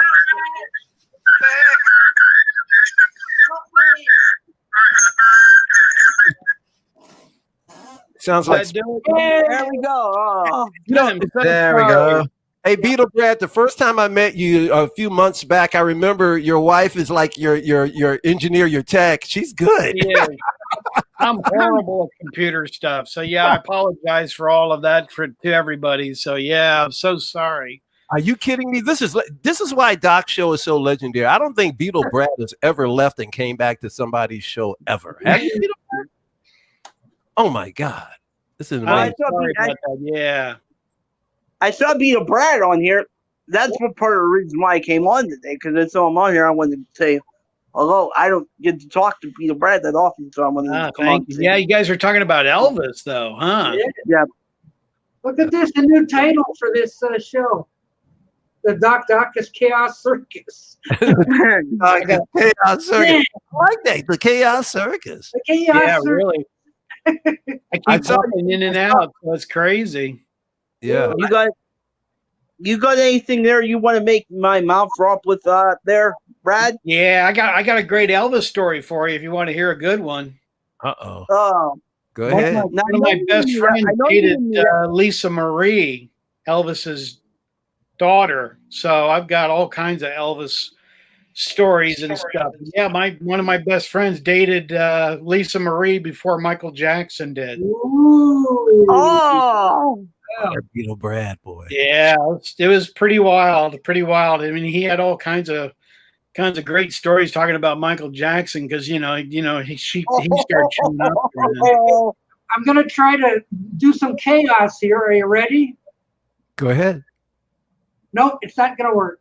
Oh, what are you gonna do? Nope. I thought I could add more than 6 Oh people. man, there's Not working. who else? Not working. Who else is trying to get in? You got any? You have any Michael Jackson stories? Oh yeah. I do. Here's when I went to go see Ringo. I ran down to the front of the stage and took a picture, and security yelled at me and started running after me. Ooh. Because I went right up on the stage, well, almost on stage. I went down to the first row and took a picture and got in trouble. Yeah. And you didn't get kicked out. I'm surprised I didn't. Yeah, I kind of took off after that, but security was yelling at me and all Run! Yeah, but that's Beetle Brad. Let him go. Yeah. I'm surprised. I'm surprised he had a problem with you taking a picture. You didn't ask for an autograph or anything. I mean, yeah. No, I talked my way backstage and I got back there and got in trouble. I did a whole video of going back to see the Ringo in concert and went backstage. Yeah, that Brad guy, he is such a rebel. Yeah, I'm a rebel without a clue. Oh, we lost Richard. Uh-oh. That means I'm usually the one that kind of clicks out, but yeah, I usually have so much trouble trying to get back into this. So, well, I don't know. That opens the door for chaos, Yeah. Chaos creation in the backyard, or is it Oh, something? we lost Rachel too. Rachel's gone. Rachel, we lost. oh no, we lost Rachel. Oh no. Uh-oh. So chaos is due to happen. So Bring it. No, Bring in my replacement, Doc. he's not there right now. Oh, he left. Rachel's talking to us now. The replacement has left. However, we will see if it returns. Oh man. Who was the replacement? You still want to keep it a secret? Yes, because Beetle Bride, I don't think it's met this person yet. Okay. Wow. Yeah. Oh. Wow. I hope they come back, whoever it is. Are you bringing my sister on? Oh, Beetle. Rachel, you know, we've met him several times already today. Well, we've got Richard. Yeah. Oh, I know who it is. Rhymes with man. Okay. Oh, Here we go. I got it. Brad, are you ready to meet? oh, you're here. Oh, It is. Oh, it's man! yeah, baby. Oh, wow. Yes. How about that? Yeah, there we go. And he's now left the building, ladies and gentlemen. Yes. She got too excited. She couldn't handle it. I know. Whoa. He's a big fan. Must have heard me talking about that song. It's got a hit. I'm telling you. There's a hit there. I enjoyed you talking. I mean, I was trying to log back in. I was listening to you talking about all the different band stuff. That was really interesting, definitely. I tell you what, Brad, I'm a little disappointed that the Beatle Fest has pretty much been canceled this year. Yeah, me too. I'm not going. Yeah, me too. I was actually going to go this year, and I was looking forward to seeing you and Joe and Marv there. And now I guess, well, they're supposedly having interactive tests, which I don't know how to access. Yeah, I'm just going to have to go next year. I think that's what's going to happen with. Yeah, I'll just say. I'm planning on trying to get Rachel, your fans. I'm planning on trying to get there within the next 2 years. That'd be good, Richard. That'd be great. Yeah, if you come, we could party like it's 1865. Oh, I mean, I'm still going to go. It'll just probably be in a couple of years or something. Rachel. The Music Man has returned. But back by popular demand. There you go. Rachel, the music boomerang. I just hope to get some better groups for next year's Beatle Fest because this year they kind of were really digging deep to pull out some people there that have gone every year. So hopefully next year they can pull up some people that are pretty neat. Better, Robert. And what I was looking forward to with it being in October, why it would have worked better in October than originally in March was because by originally scheduled, the Get Back movie would have been out, so they would have had something big to celebrate. Exactly. Yeah. Well, I mentioned it'd be a great idea to do it in a drive-in theater showing Get Back and all that, and everybody's like, oh, it's terrible, and now all of a sudden they think it's a good idea to do it in the drive-ins. I take that. Take that any way I can get. I take that any way I can get it. I don't want to wait another year for this. I mean, we waited like. Well, last I heard, we're going to be getting the Get Back movie mid to late 2021, I believe. I just go ahead and scrap Beatle Fest for next year instead of trying to pull it off. And they're bringing people like Denny Lane and all that, and it's like, well, he's been there so many years that everybody's really kind of tired of him. To be honest. Did any of you guys try to do the virtual Beatles Fest on Facebook? It's hard to get on. I went on Facebook and looked it up, but I didn't find anything on it. I tried. I found more of a poster than anything. But I couldn't see any way that you could see the events. Well, Dan, I think they're doing it through Zoom, which is something that I don't use. So it's hard to do. Well, the guy Lapido, Dan Lapido, who puts on the Beatle Fest, the whole thing. I mean, he actually even called me. The guy puts on the Beatle Fest. He called me because I went to Beatle Fest last year, and there were people from all over everywhere, and they're coming up. There were people there from England going, "Oh my gosh, it's Beatle Brad," and all this kind of stuff. Yeah, for sure. So you're international. Yeah, I'm a legend in my own mind. Hey, Beetle Brad, do you ever do panels at like these Beetle conventions and stuff? They want me to, and actually I've got that lined up, and PBS is wanting to do a TV. They're doing a Beatles documentary, and I'm going to be a part of that as well. Excellent. Are you messing with me? No, there's all kinds of stuff in the works. Whoa. There's PBS doing this, and then there's a Beatles Collector's Corner is coming to do a whole Beatles show on me as well, and there's a couple other Beatle things. Collector's Call? Yeah. They already did. That's amazing, oh Brad. my God, you're getting your own collection. They already did a Beatles one. Yeah, okay. Yeah, I saw that one. That was okay. Beetle Brad's got more. I'm sure you're gonna have some stuff to do off with that floor with that other document. He said, I'm gonna mop them up.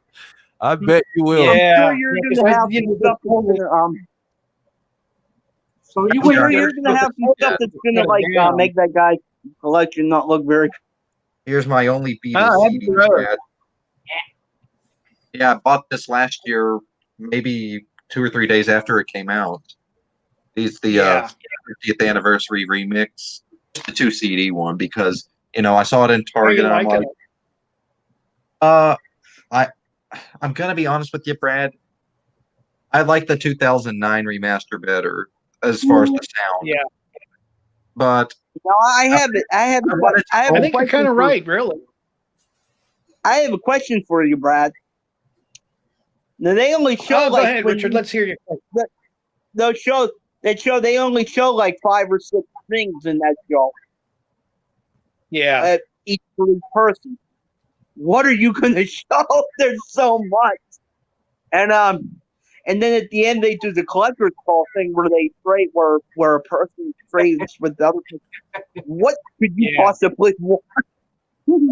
They contact you and you have to fill out a whole questionnaire. There's a lot of questionnaire stuff you have to fill out before you can even really kind of apply. But since the COVID broke, I'm on hold right now, but they got the crew all set to come to the house and, and all that kind of stuff.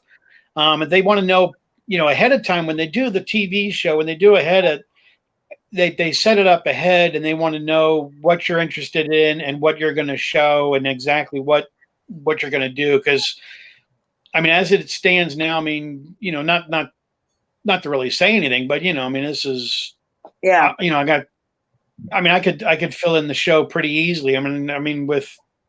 There's so much other stuff I'm trying to show on my videos. I'm pushing. Yeah, I'm just looking.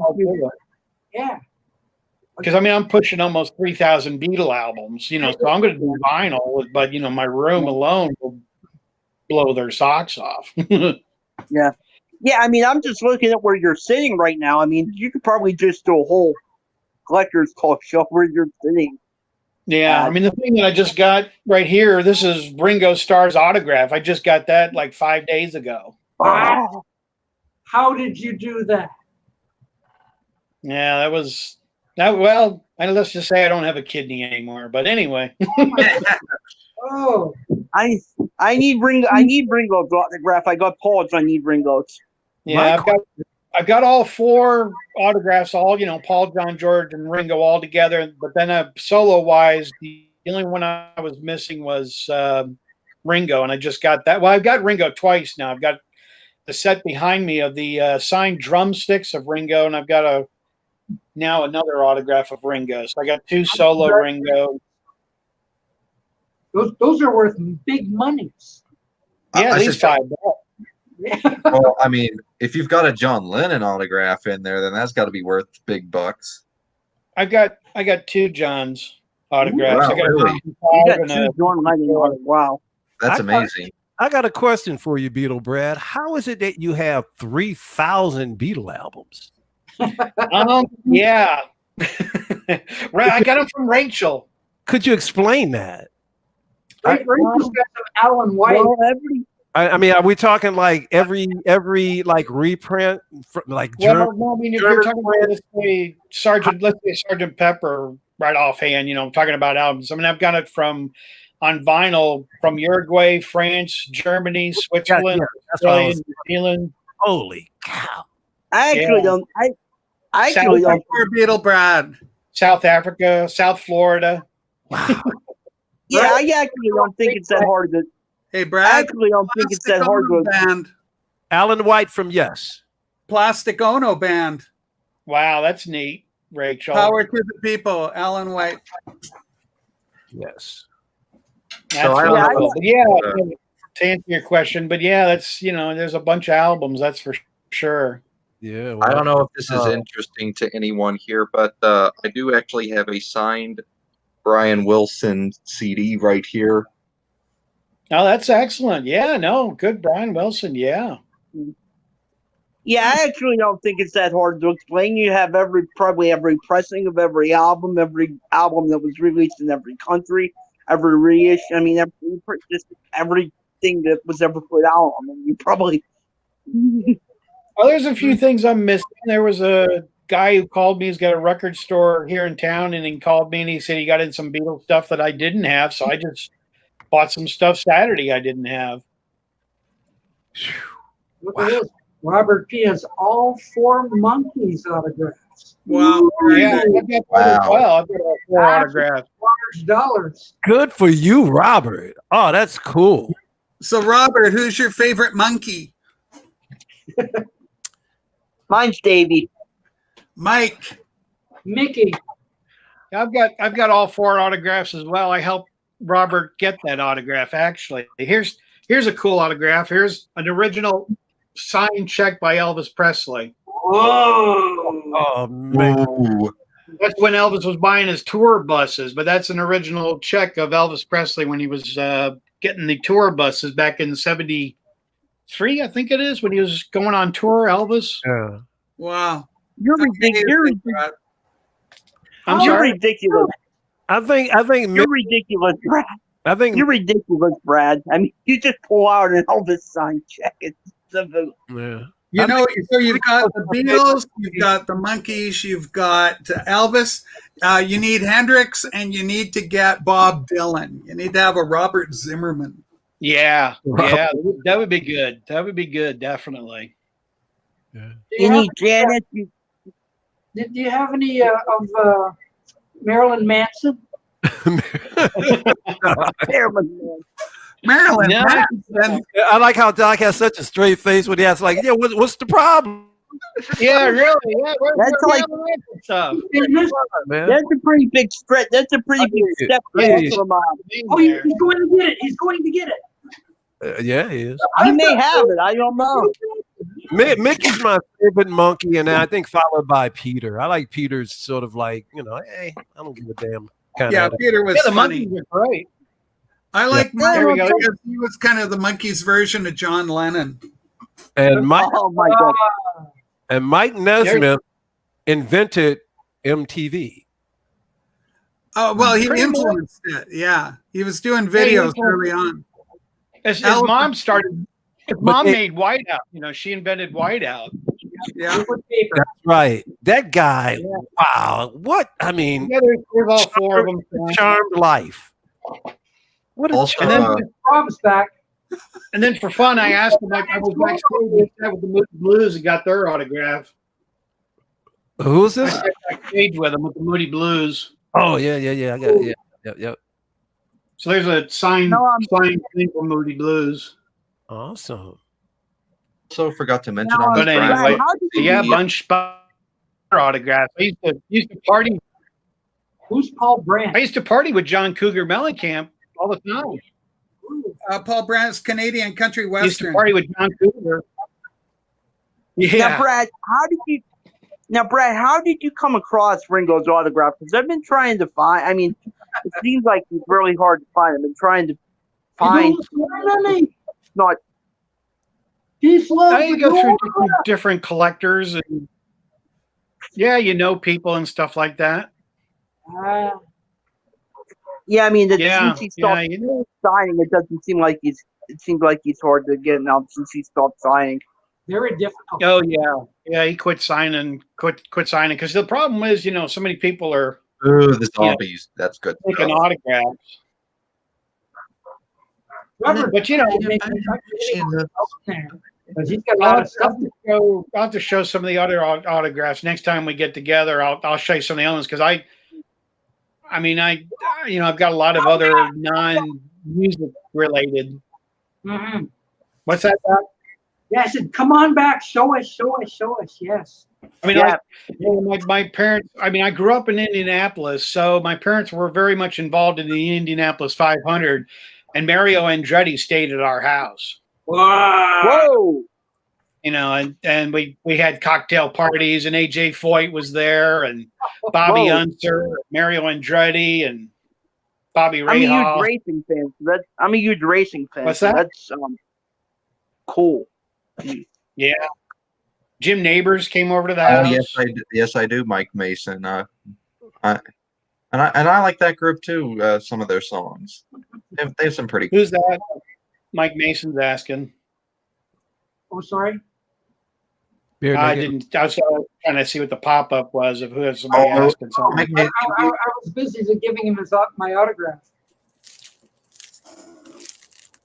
sorry for interrupting there, guys. By the way, I know y'all were deep into a conversation.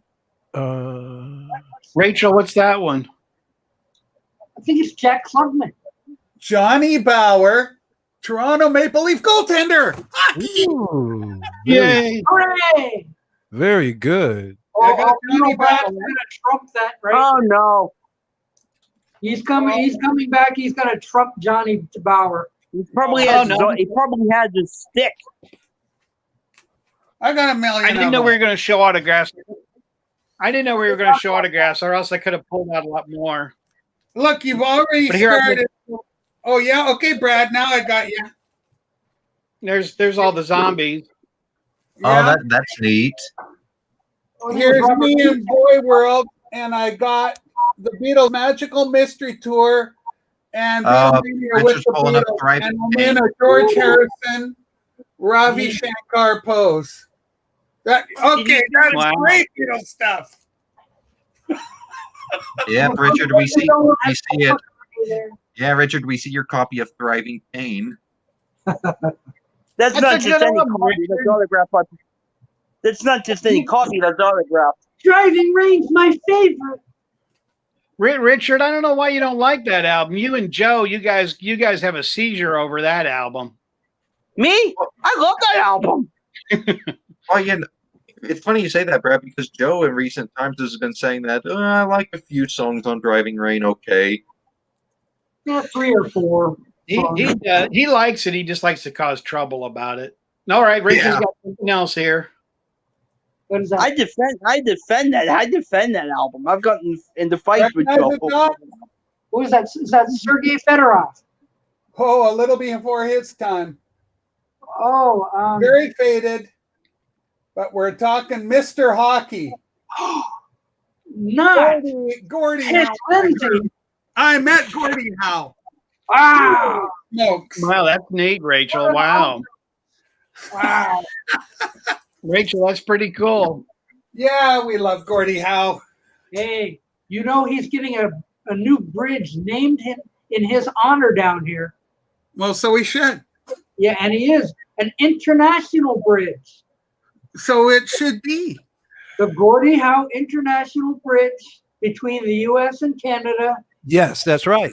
But if you don't answer the questions correctly, they beat you with a hockey stick. And send you 2 minutes in the hockey box so you feel shame. Yeah, $70. Yeah, that's right. That's true. Well, I have something here. I'm not sure if some of you folks are familiar with someone named Philip Glass. Yes. Philip Glass is the guy in The Revenant. No, that was Jan Brady's boyfriend. Well, Philip Glass is a legendary composer of. He's like minimalist or minimalist music. Well, I've heard the name. Yeah, he took two David Bowie albums and did a revision of them. And I met him at a church that I was attending at one time. He came to a fundraiser. Oh, and wow. I probably can't even see it because the ink on it is real. What is that? What is that? He looks frightening. But Ooh. put him up on Wikipedia. He's huge in the That's world. really neat, though. Yeah, he's huge in the world of music. It was a pleasure meeting him too. I got a picture with him. But of course, great. you guys aren't familiar, so it's not a big deal to you. But Well, I know the name, but I have to stop and think. Later on, I'll yeah. it'll come to me. But that's really neat.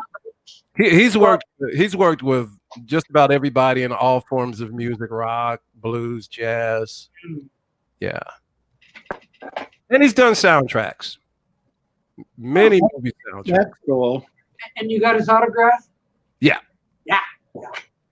And as we were talking about earlier, I didn't meet Michael Jackson, but I was within. Oh, I want to hear this. But I was within 2 to 3 feet of him. Wow. Oh, Here's the story. I'm jealous. I'm jealous. Back in the 90s, the mayor of the city of Detroit, Coleman Young, was trying to romance big folks to come into the city to create casinos. Well, around that time, Michael Jackson wanted to build an amusement park on the Detroit riverfront. Wow. So he came to Detroit to a club called Rooster Tail on the Detroit riverfront, and I got invited with some friends to go to a press conference. So we get to the Rooster Tail, we're at the press conference, and Michael Jackson comes out, and it was crazy because to see him in person, you're like, he looks exactly like he does when you see him like on TV. It's like, wow, he really, really looks like this. I bet that was incredible to see him, though. It was incredible. I would have. And the thing that was really incredible about it is that a lot of people didn't know this was going to happen. So it wasn't like there were throngs of people on the riverfront. It wasn't thousands of people. So so we go into the Rooster Tail, and then at one point after he does his presentation, he comes down off the stage and he starts to walk in between the crowd, and the crowd starts to part. And I'm just right there, and he just walks right past me. I'm like, whoa! I would have fell over. Oh, that was very cool. That's really cool. Yeah. I would have fell over. Yeah. Unfortunately, there were no cell phones, so it would have been great. Some pictures with him or something, a quick selfie. Oh yeah. But nobody was gonna, nobody touched him because he had, his bodyguard. I would have tried. Rachel's ready for it. No, we were doing the I would have tried to touch him. Oh no! I would have tried to. Yeah. Richard be locked up. But he's Michael Jackson. I probably would have done. First thing that surprises you is that he's tall. Yeah, he is tall. He was, yes. Yeah. Yeah. He was over 5 foot. Oh yeah. I don't know what he is. He's probably around 5'10", 5'11", but it seems when you see him in person, it just doesn't make sense. Wow. I met Michael Jackson. He kept asking me, "Is Richard doing here?" Stephen. Oh, Stephen, that's great. There's no way on this thing, but that's gold. I bet that was just a thriller for you. Beat it! Hey, Stephen Schnee posted a video that I watched earlier today. Stephen, I made a comment about your video about the Green Hornet. Oh, Green Hornet, yeah. I thought Michael did the moonwalk for Richard Tolan. I can't do What it. did Richard Dolan talk about? Well, I mean, not Richard Dolan. I mean, what, Green Hornet? Oh, he and his brother does this show, and they post every once in a while. And they were talking about different things out of the 60s and 70s. And they brought up the Green Hornet, and I thought that Stephen Schnee said something about the music was by Bob May, but I remember Al Hurt. Well, Who did the actual theme song? Hold on for a second. I got one thing to show you. Uh-oh, here we go. Here we go. It's sure to be a special treat. Sure Michael Jackson want to be. If it's a Michael Jackson autograph, I'll fall over. All right, Stephen, I got you. Yeah. Oh man, what a great trumpet player he was. Because it's a Michael Jackson autograph, I'll fall over. All right. What is Beatle Brad? Okay, you're talking about him. I had lunch with him, but here's Ooh, Van Oh, Williams. you Van had Williams. get out of here. You had lunch with Van Williams? I had lunch with him, but I got this as a different autograph because I brought this along with me. Man, I love that show. Man. Wow, I love the Green Hornet. That would have been something. But yeah, there's but I decided to frame it because I took the picture along because I figured I might as well do that'd be kind of fun, and then just for fun, also I'll show you this one. I had lunch with Liberace. Did you? You had lunch with Liberace. Yeah. Hey, Beatle Brad. Brad, you got stories to tell, buddy. We got to hear about Liberace and Van Williams. How do you get in a position to have lunch with these people? Yeah, I've got a whole. Yeah, I would like to know that. That is a good question, Rachel. How do you? I've got a bunch of photographs of me and Liberace, actually. Did he make you get a dimple in your chin? My brother George was here. Yeah, my brother George. My brother George was here, but no, he was a terrific guy. It was just me and I and 5 other people. It was a private cocktail dinner. Actually, it was lunch. Was it a work related thing, or were you? How did this work out? No, where I used to live in Indianapolis, across the street, the people that lived across the street from us, they own Starlight Theaters, which is like an amphitheater, like Hollywood Bowl. It's an outdoor amphitheater. So he was performing there, and they said, "Well, come on over to the house," and so he did. Wow! How old were you? How old were you, Brad? Ballpark. 63. No, actually, I was probably about the age he likes, about 15, 16. Beatle, would you like some wine? And George, he even had his boyfriend there, but no bodyguards, no police, no bodyguards or anything, but yeah. And was he dressed to the nines? Because you never saw him ragged out. He dressed to the nines all the time. No, he just had a suit and tie on. Okay. Yeah. All over the place. But he was in Batman too. But I bet you he had some bling on. I bet you had his rings. And he showed me all his rings. Yeah, I mean, we sat there and he opened up his rings and he showed me the one that it's a piano and it opens up and it plays. Hold on, guys. Wasn't it the Batman episode with the Green Hornet guest starring and the villain was Liberace? It was. I didn't mention that. Yeah. So we have all worlds in collision. Chaos and creation happening. Oh God! Chaos and handle. Hey man. So I think that's the connection. I think it was Liberace was the Batman villain when the Green Hornet started. Yeah, he sure was. Yeah, he was a Batman, but that's insane. Chaos and creation. You like my rings? You paid for every one of them. Absolutely. Richard Petty. It's NASCAR. Is it Waylon Jennings? No, it's NASCAR. No, that's Richard. Which that's one? Richard freaking Petty. Is it Davy Pearson? That's Richard Petty. I had lunch with him too, actually. That's Richard Petty. He's signed right here. I thought it was He's only the greatest NASCAR driver to ever live. I got pictures of he and I together too. I can't think of what argue that Mario Andretti was the GOAT, but that's Mario Andretti was very interesting. I had a great time talking to him. No doubt. We talked about car. Well, see, I'm a car person. Actually, I'm a car photographer. I shoot for a car publication. Excellent. So, it's, so I kind of could talk his ear off about car stuff. So he and I really did. And man. One of the other guys that I talked his ear off, this is an early picture. That's James Garner and I. Oh, cool. Oh, I love James Garner. James Brown. There it is. Yeah. Oh, it's so cute. You look great there, Brad. Baby Brad, you look great. Baby Brad. Wow, back when I had hair. Yeah, you're such I'm a a huge, little I'm a huge, cutie. I'm a huge car guy too, and I love racing and NASCAR. too. Files. Yeah, back when I had me hair. Hey, The Rockford Files.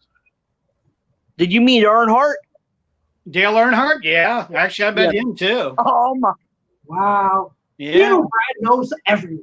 Brad don't play around. Come on, y'all. yeah. Did you meet Richard Petty? I should have known that. These are just ones I'm pulling out. He looked like a country singer. I sat and talked with Pete Rose. He was a jerk. Was he? You said that Pete before. Rose is an absolute idiot. Boy, I tell you, Oh, man. Everybody on the planet has said that Pete Rose is a jerk. Yeah. I got him to get. I got him to sign something for me, but then he charged me. I'm sitting there talking to him. I'm like, dude, we're sitting here talking, and you're going to charge me money for the autograph? He's an infamous, you know what? Yes, he is. I said, Yeah. Wow. do you guys know who Mickey Mantle is? Yes, of course. Legend. I was in the bar with Mickey Mantle half the night one night. Mickey Mantle? Yeah. I sat with Mickey Mantle just yakking away with him like crazy. Before he got too drunk, I got him to sign stuff for me. So if you want, I'll go get that. I met Norm Allman, great Detroit hockey player. I met and talked with Norm Allman. Cool. I met and chatted with Sakic, Joe Sakic from Quebec Nordiques, and then he went to the Colorado Rockies, or the Avalanche, I guess they're called. And then who else? And then and I met Marcel Dion and number 10 for Montreal, the rocket guy, man, fast skater. Guy Lafleur. Well, I didn't meet him, but I was in the same ballroom with Steve Eiserman Steve Eiserman, Chris Chelios was there. What's he got this time? I forgot who else, but yeah. Okay. Probably gonna be I love this stuff. Go ahead. Oh man, Mickey. There's Pete Rose. Pete Rose, yeah. He goes, yep. That scum guy. No, seriously, I was sitting there talking to him, and I had this in my pocket because I knew a friend of mine said to me, "Hey, you want to go meet Pete Rose?" And I'm like, "Yeah." Okay. Hey, James Byers. James is here. James. Oh, night. So Pete Rose said to me, "I'll give you this back." Even she, that is what happens when you stay up till 1 a.m. in the morning. The only problem was he wouldn't give it back to me. Wow. I gave him the card, and he wouldn't give it back to me. And he said, "Well, that'll be $40 in cash." Sure. Wow. Holy James, I'm surprised you're not over there on You Now today. I mean, $40 in cash, that's And not you even know a cocktail for him. He's been campaigning to get that ban off of him, and they're like, nope. Yeah, I don't blame him. I mean, he's a real jerk. I mean, he's arrogant. He was screaming and yelling at the waiter and waitresses like he was. Wow. Was he drunk already? Not yet. No, that's what came back to haunt him. Folks are like, hey, we wipe our hands at you. Yeah. But anyway, here's Mickey Mantle. That's Holy cow! Wow. Yeah, legend. Mickey Mantle, total legend. Oh yeah, and there's Mickey. I'm a baseball fanatic, so never played a game. That's hard. That's hard to get a Mickey Mantle though. Oh, what about Johnny Unitas? Yeah. Oh, Rachel Unitas. Johnny Unitas You're talking about my favorite ever. Johnny Unitas, Roger Staubach. Yep. Oh man, I Wait a minute. love the Colts. I love Rachel Unitas. You're talking about my hometown. He's from Pittsburgh. Pittsburgh. Yay. You guys know Rosie Greer? Oh yeah. Oh yeah. Rosie Greer used to come to our house. Oh, did he? Yeah. Rosie Greer. My grandfather liked him. My mom taught Rosie Greer how to needlepoint. He was famous for needlepoint. He'd go on Dinah Shore and all these talk shows, and the ladies would all talk to him. It was wasn't it? Wow.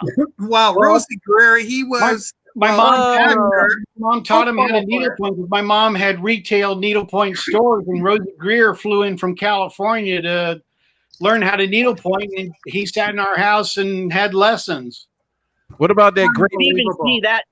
What about Steve, that is disappointing. What about the great science fiction movie that he did, The Man with Two Heads? Yeah. Oh I my saw goodness. that. I saw that.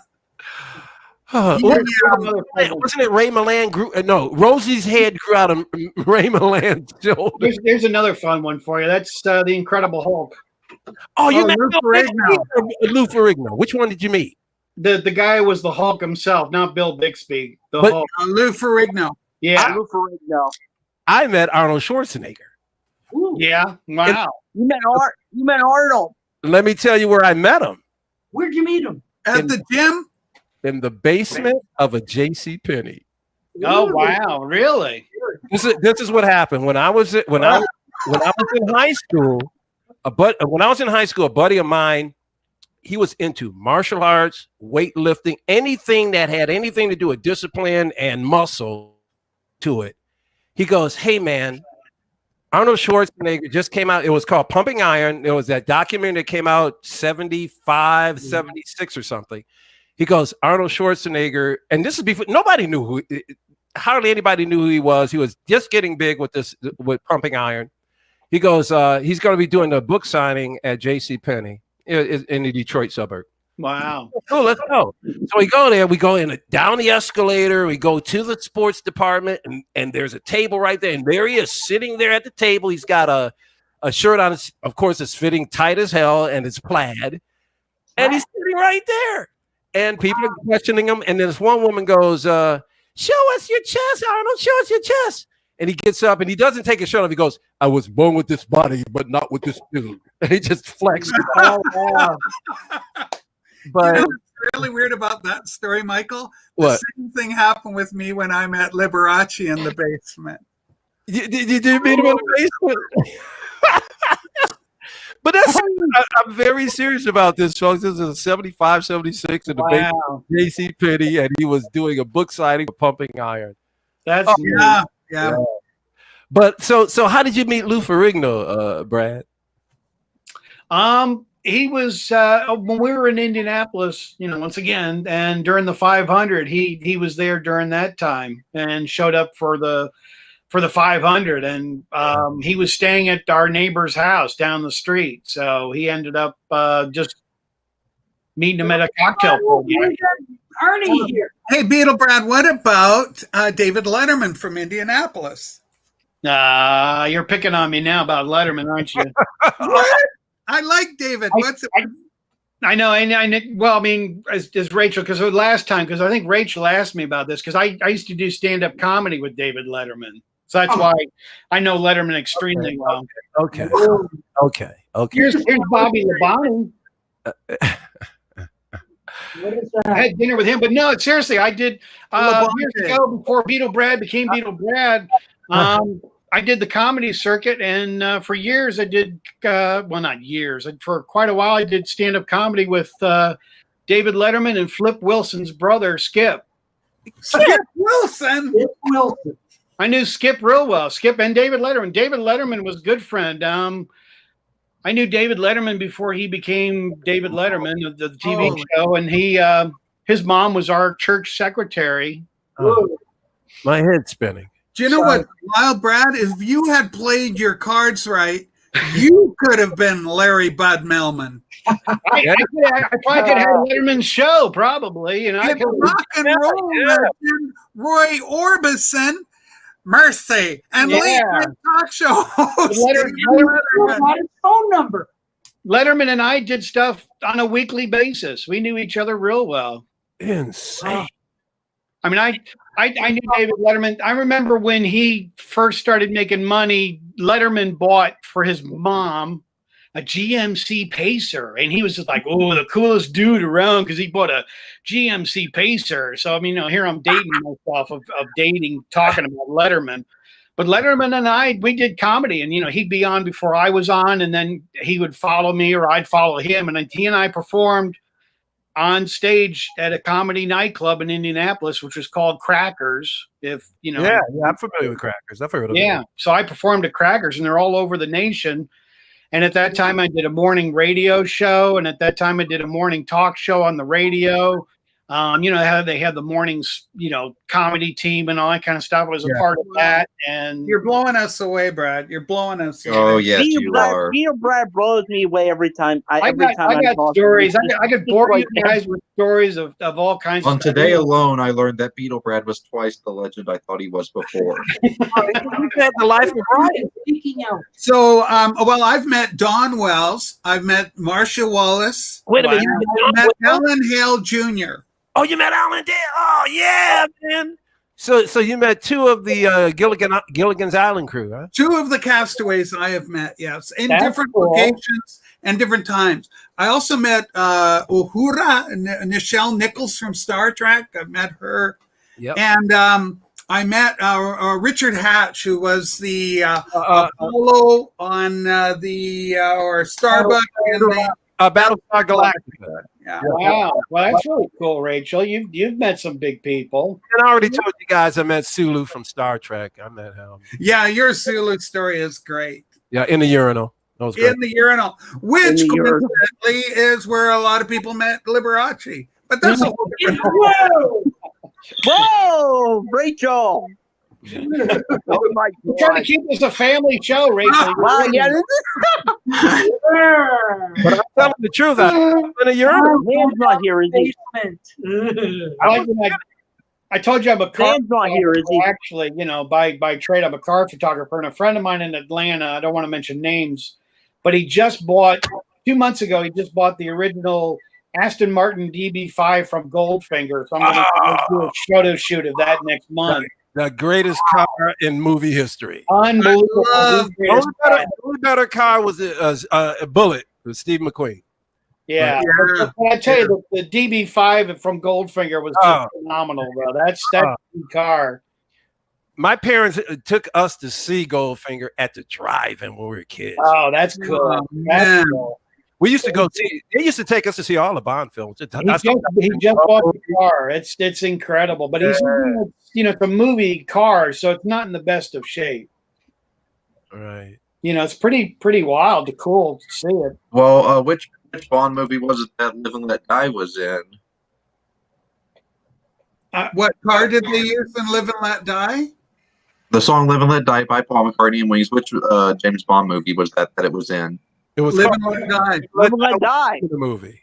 Yeah, from the Live and movie. Let Die was the movie. Yeah, the title of the movie was Live and Let Die. I thought it was just a song that was used for one of the James Bond movies. That's interesting. He did the song specifically for the movie. Yeah. Wow. You know, they asked the Beatles to do that. They asked all four of the Beatles to do a James Bond movie, and they said no. That's all right. Well, in a way, Help was kind of that.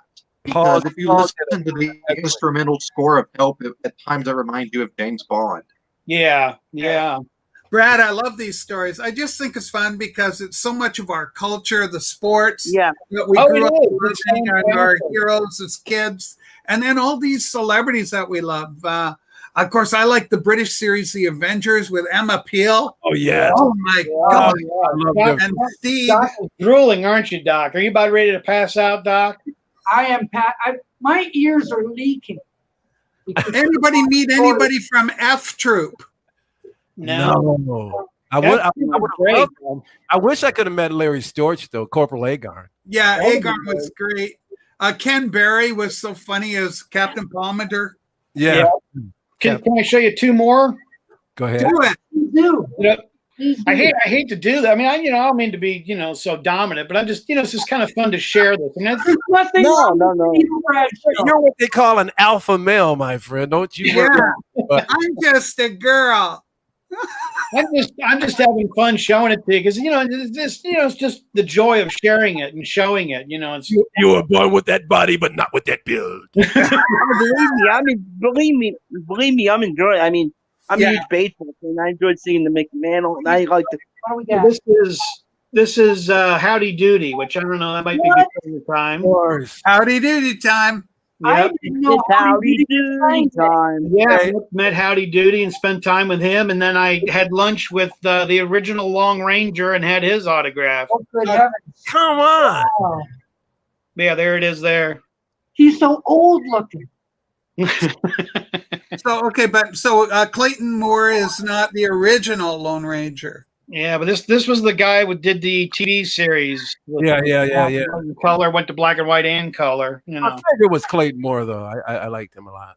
But wow, man. But it was fun. They Brad, you ever thought about like doing your own stream? You could talk for hours. Just you could have a million streams just about how you met people. Yeah, that really would be good. I could have fun just talking about that. I mean, I hung out, went backstage and hung out and met all the Who after the concert. Come wait a on, minute. Brad. I got their Wait a autograph. minute. I got their autograph as well. I have to show you that one. With or without Keith Moon. Oh, it's way after Keith Moon. It's during the album. Man, It's so hard, or it's hard. Yeah.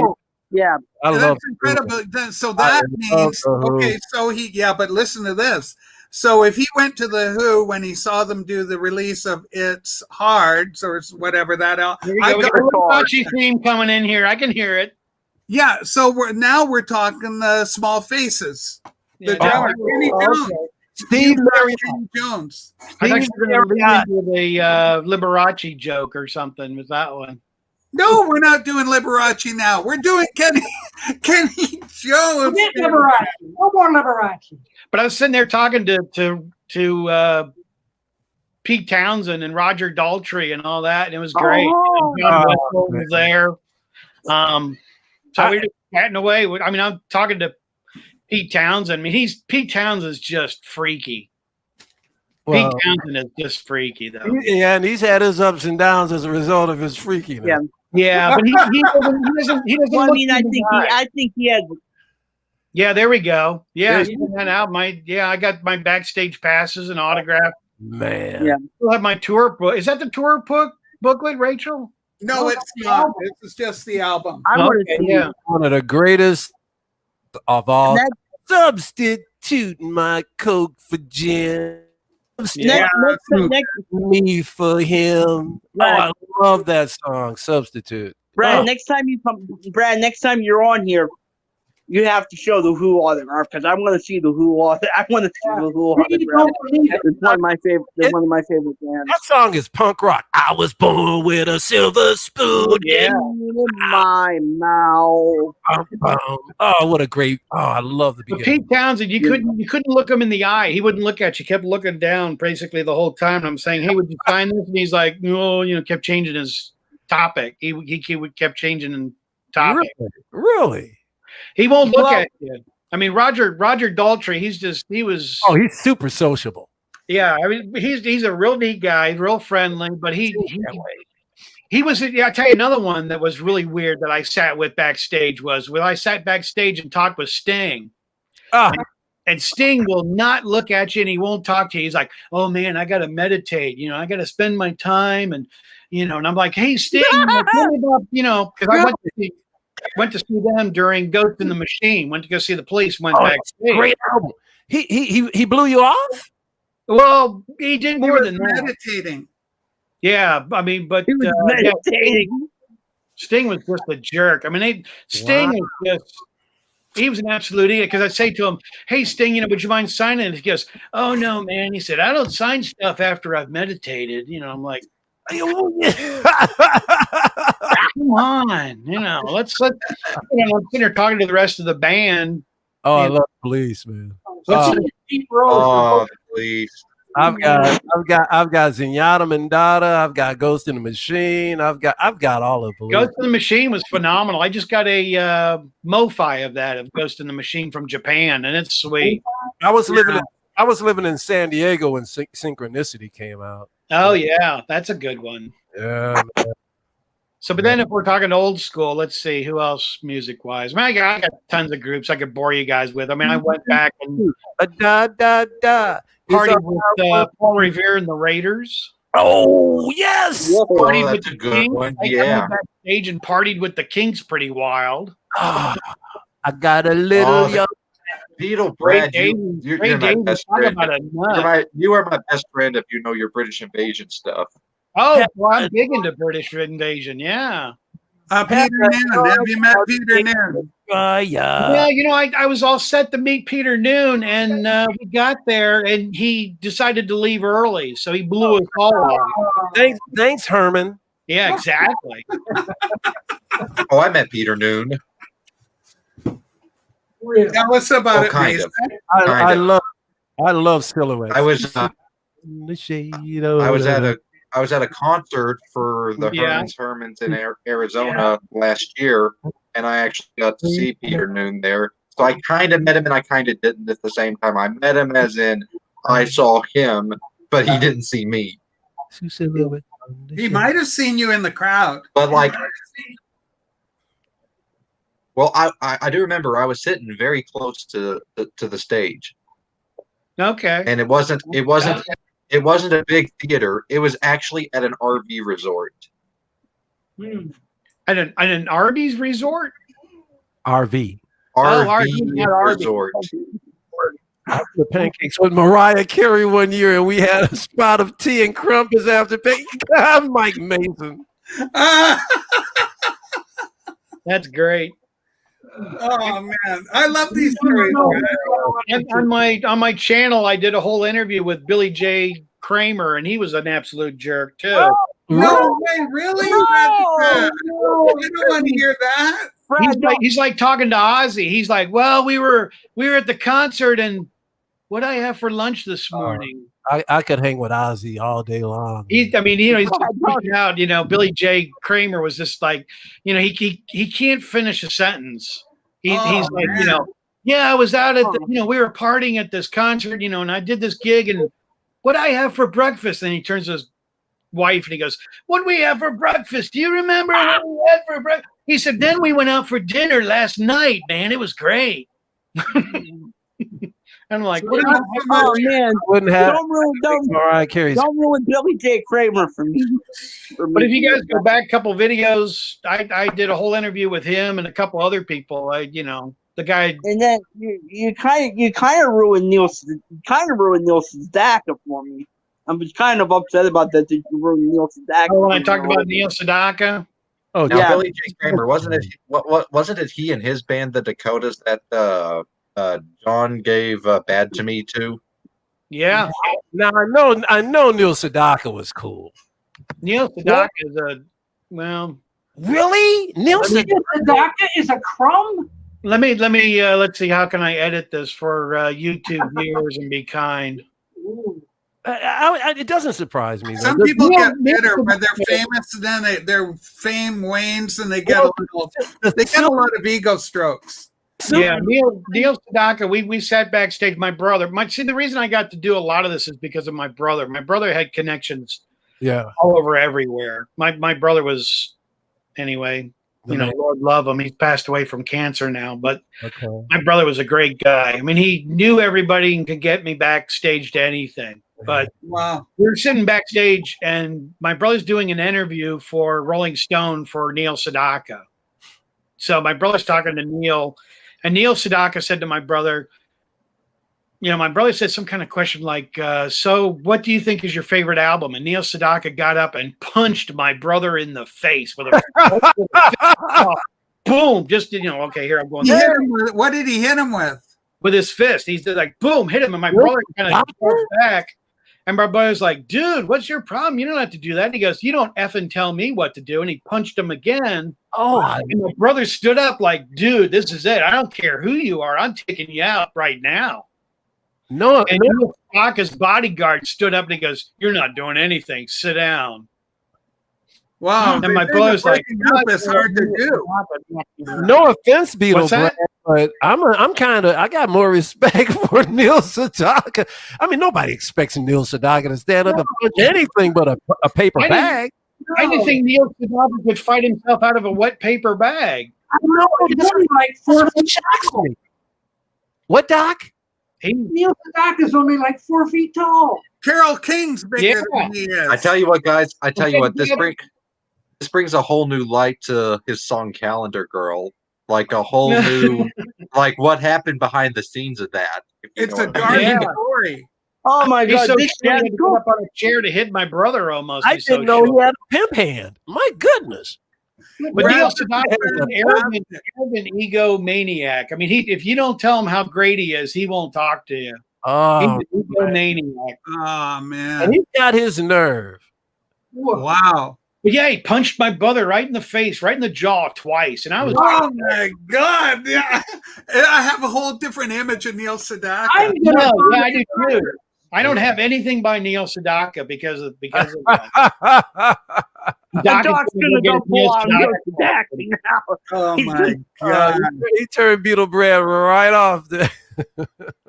What am I going to do with this now? Well, you gotta break it. You gotta destroy it. Oh man, I hate Neil Sedaka now. I hate Neil. Doc, you need to take it to the dollar bin at this point. Oh my goodness! No, throw it right in the garbage, buddy. Oh. Yeah, but like you said, it's a whole new meaning for calendar girl. Taking it to the garbage bin. I mean, taking it to the dollar store is giving it too much respect. Toss that. Well, again, I want to try to keep it clean here, but you know, knowing the person that Neil Sedaka is from your experience, is there a hidden message in Calendar Girl that was much more of like a brutal assault than actually him singing a love song? It could be. I really don't know that much about the background of the song of you know, he got in trouble or anything like that, or went to jail or any of that. I don't know if there's. But were Sedaka and Elton, like, were they friendly? Yeah, No. Neil Sedaka and John. Yeah, they did Bad Blood together. Yeah, yeah, but I'm thinking more on a personal level. They well, did. I don't know if they ever met in the basement, but they did the song together. I'll tell you this. This chat is crazy. Elton John doesn't have the most sparkling reputation either, so No. I could see them two battling each other. But Elton's a great guy. Actually, he's really a very personable, kind guy. Well, how do you know, Brad? Don't tell me about Elton John. I'm really. Oh God, I'm gonna. Brad, you met Elton John. I had dinner with Elton John. Oh, I had dinner with Elton John. Oh No. This is Brad, let me tell you, you are the biggest vinyl community legend on here. This isn't right. He's making all this up. Actually, I probably, you know, he told me to call him Reginald. You know. Oh, He told you to call him Reginald. I couldn't do that. I have to call him Elton. Yeah. Well, I did. Brad, that's incredible. I'm I called him calling by right now and asking. No. Actually, Beatle Brad. the way I met Elton John was he's in my car club. Actually, he's in my car club, and we're in Atlanta, Georgia, and I know right where he lives, and so we went over to his house. No, Beatle Brad. went over to Elton John's house. Oh my God!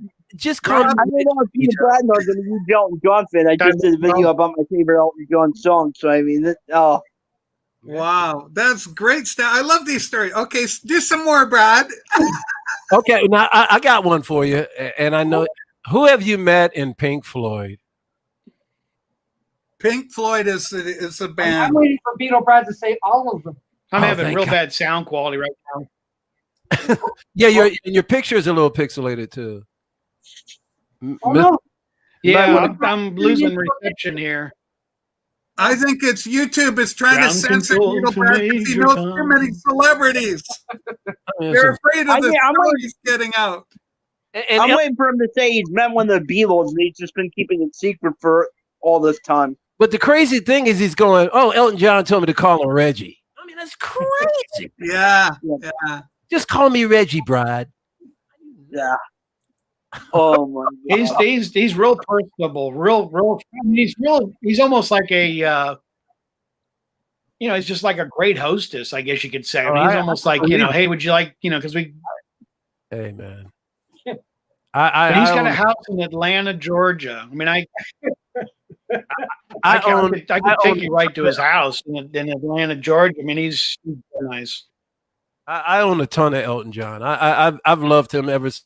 Yeah, we're having problems again with that video and audio. Have you met William Shatner? Ooh, Beetle Brad is frozen in time. No.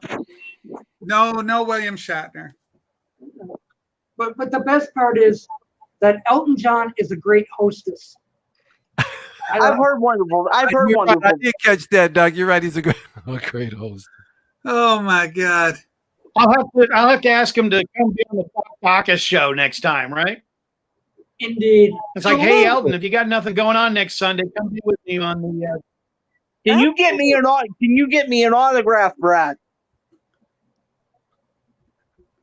Oh, I'm sorry. You know, he was so busy with the stuff we were doing, he wouldn't do autographs. Ooh.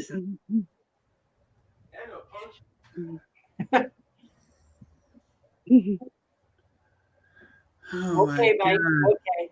Aha. He told William Shatner to beat him up. Sorry, I didn't meet William Shatner.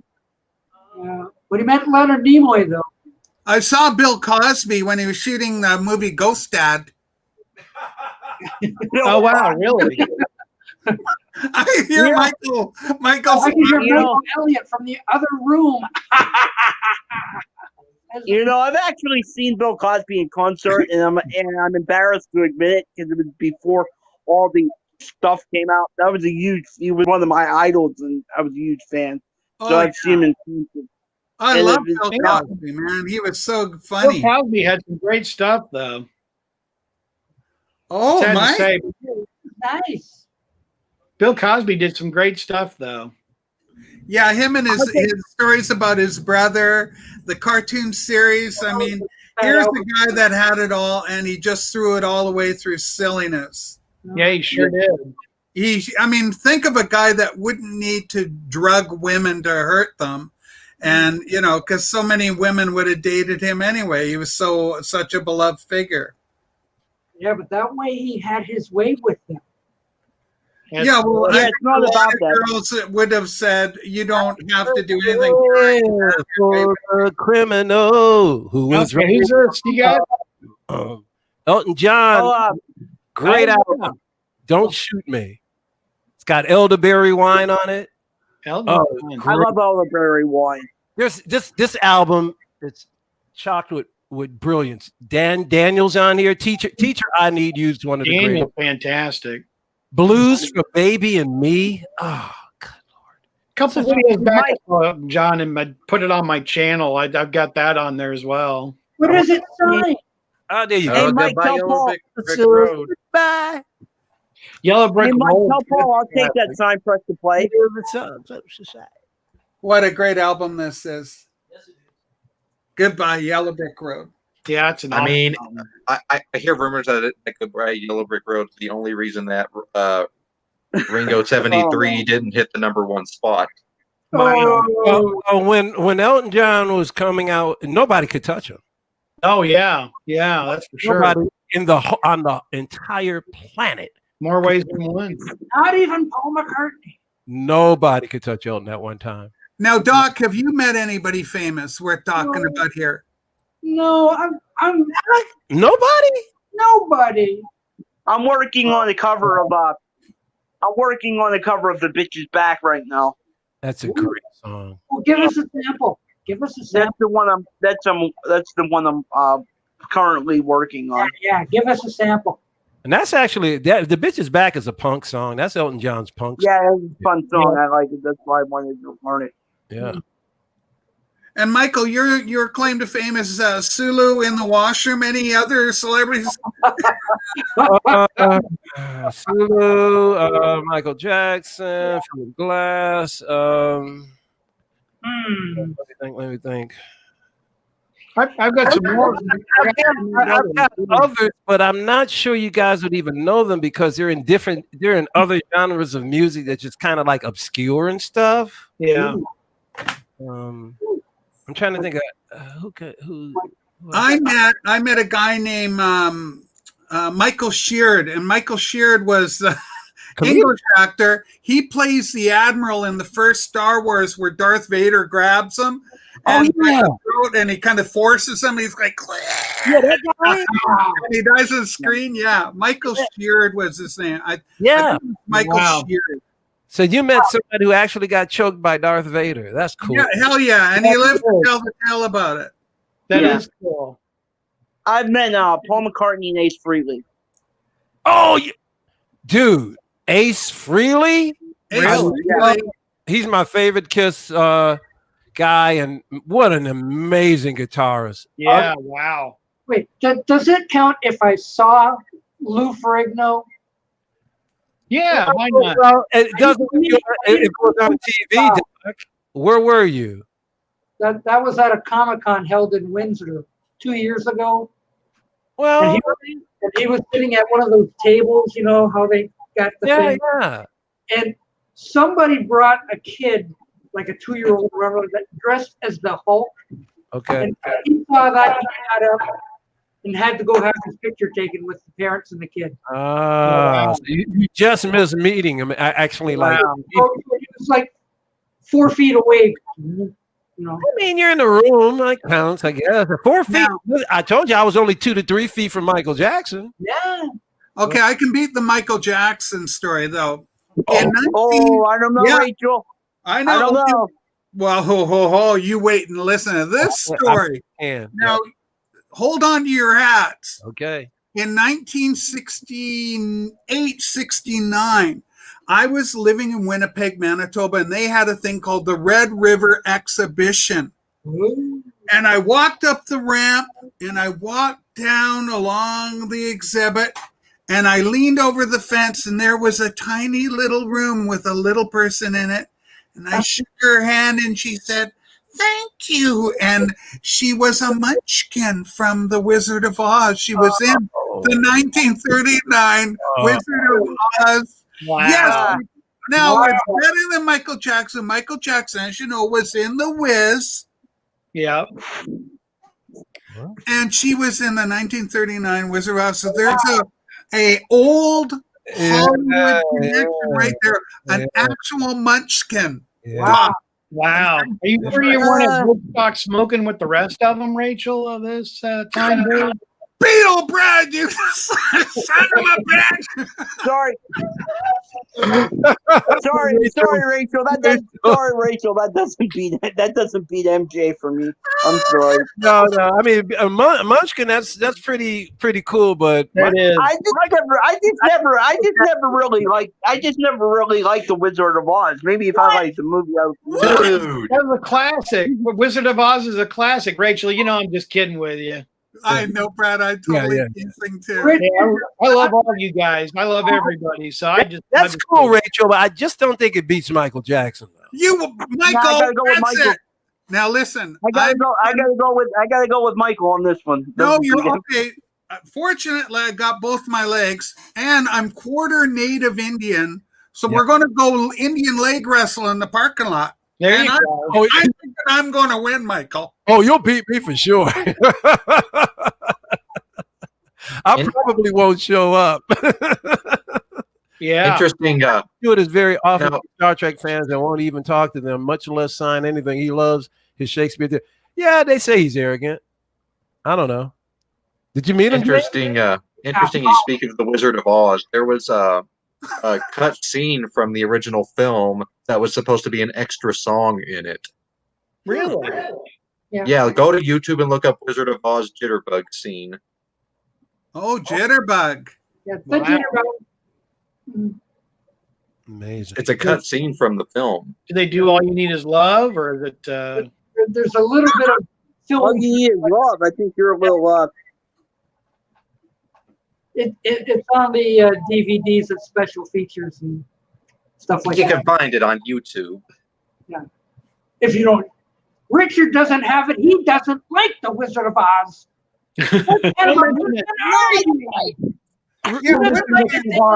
He doesn't like the Wizard of Oz. What sort of person are you? And he doesn't like A Day in the Life either. I mean, no. It's funny too because I love Judy Garland. I just never got into the Wizard of Oz. Richard, have you actually sat down and just started and watched it from beginning to end? Yes, I've seen it several times. From beginning to end. From beginning don't to you love The Cowardly Lion? It's a classic. Yeah. Not the Duke, I love- not the Prince, but the King of the Forest. Put him on. Put him on. I love when he wipes his eyes with his tail. I stupid I've lizard. said that. I mean, I've seen. That's pretty good. That's really good. Wow. You're hired. I mean, I've seen it a ton of times. My mother loves it. She tries to give me the watch it with her. I watch Oh, he's so great. It's so- If I want- only had a heart. that's right. That's right. That's a great one. That's a classic. Boy, oh, boy. Oh, man.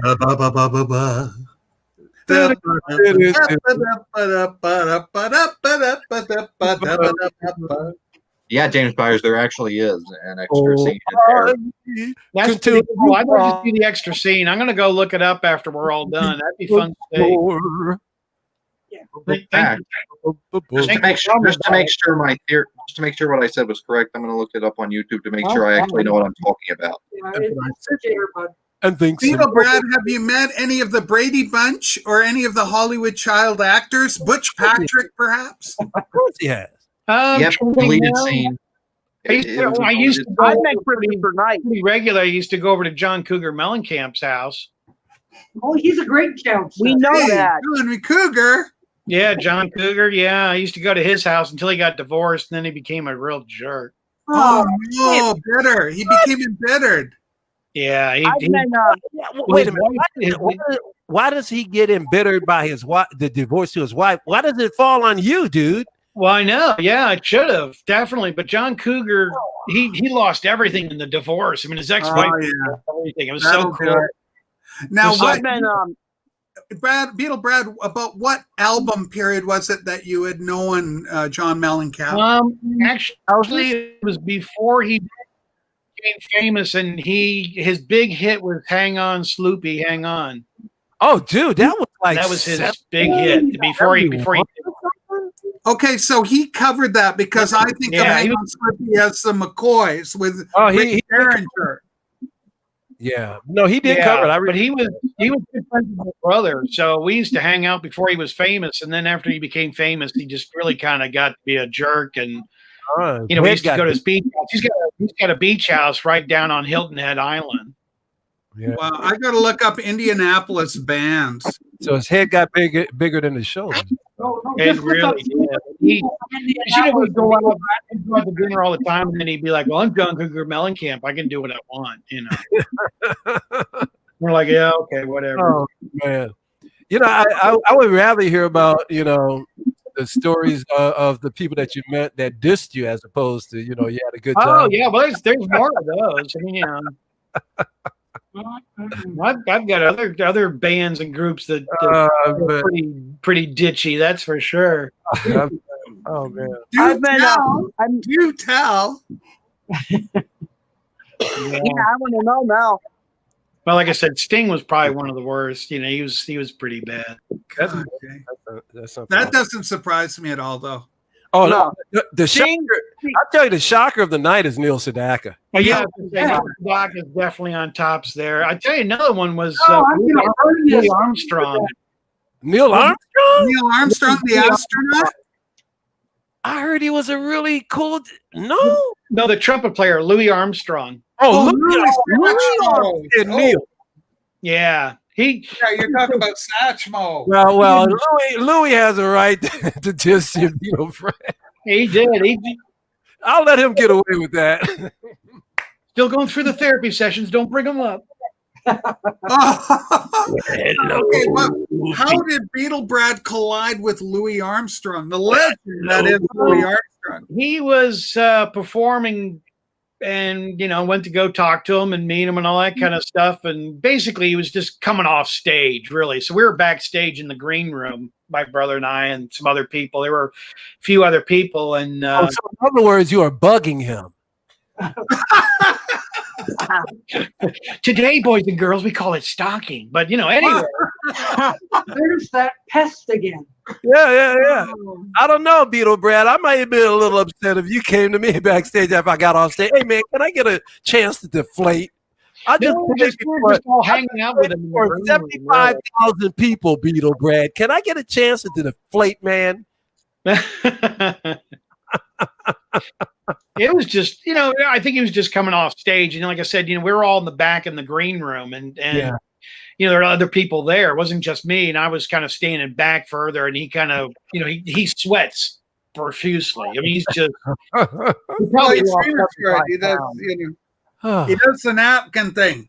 Yeah. Well, he basically, he basically was just not in the mood to talk to anybody. And so when I went over and said hello to him, and he's just like, dude, he didn't say that, but he just said, man, right now, he said, I just need some time to chill down, and he's like, I'm like, okay. So okay, I give him a pass on that. Yeah. I got shunned from Norm from Norm from Cheers. Really? Oh, wow. Norm shunned you? Norm? Yeah. Oh, he was a complete asshole. Oh, he was Norm? Yeah. Oh, that hurts. Yeah. I met Norm and Cliff. Cliff is unbelievable. Cliff was good. How was Cliff? Norm was an asshole. Cliff was cool? Was Cliff good? Cliff was great. Wow. How did you meet the two of them at the same? You met them at the same time? At a Comic-Con thing. Oh, excellent. No, They do a Comic-Con thing here in Pittsburgh. And, Why is the cast of Cheers going to Comic-Con? Did they make comic books out of Cheers? They must have. No, they don't really have the guests. You're right. It's called Comic-Con, but the guests are more like celebrities. No, you're celebrities. Yeah. They could get a hold of. Now, here's another one of my celebrities I met, Kathy Garver. Oh my Kathy Garver, what? Oh, wow. Kathy Garver. Kathy Garver, Doc. Who's Kathy Garver? Doc, do you know Kathy Garver? I know who Kathy Garver is. Well, tell the rest of the kids who she is. Yes. She was the elder sister on Family Affair. Oh, yeah. Wow. Yeah. Because the younger sister, great. she was only like 12 or 13 when she died. She would have been the teenager. No, that was her. Yeah, that was little Buffy. That's what I was saying. Her sister, the little girl, she not like Buffy and Jody. She was the older one. Right. She was Mr. Sissy. She had the brunette hair. Yeah. I used to love Sebastian Cabot. She was about as useful as Judy on Lost in Space. Now, Sebastian Cabot died about 10 minutes away from where I am. Really? Sebastian Cabot? Sebastian Cabot. Wow. Yeah. I'm in Sydney and he died in North Saanich, like I say, about 5-10 minutes away. So somebody who had the bad experience with Kathy Garver? Was that you, Doc? I had a good experience with Kathy. Kathy. You had a good experience. Okay. Yeah. Cool. Wow. Brian Keith and Sebastian Cabot. Yeah. Well, if you Yeah, that was about the only bad run-in I've had with a celebrity. Was George Wendt. I would have liked to have met Jimmy Stewart, my favorite actor of all time. Mary. Oh yeah, I love it. Are you real kids? Don't you? I love it. I love it. The Wonderful Life. Mary. What about Mary? Mary. I'll lasso the moon for you, Mary. Oh, Mary. Oh. Actually, that's not like a good note to end on. Because I've been sitting here for 3 hours. So I bet Nolan Ryan. Yeah. Next time we have a chat, I'll bring out some of the autographs I've got of. I met a lot of after doing all these other people and everything. I became a born again Christian, and so I started touring and meeting a lot of the Christian bands. So I got a lot of their autographs as well. I'm interested. Are you also talking about the ones that kind of dipped in and dipped out, like Rick Derringer?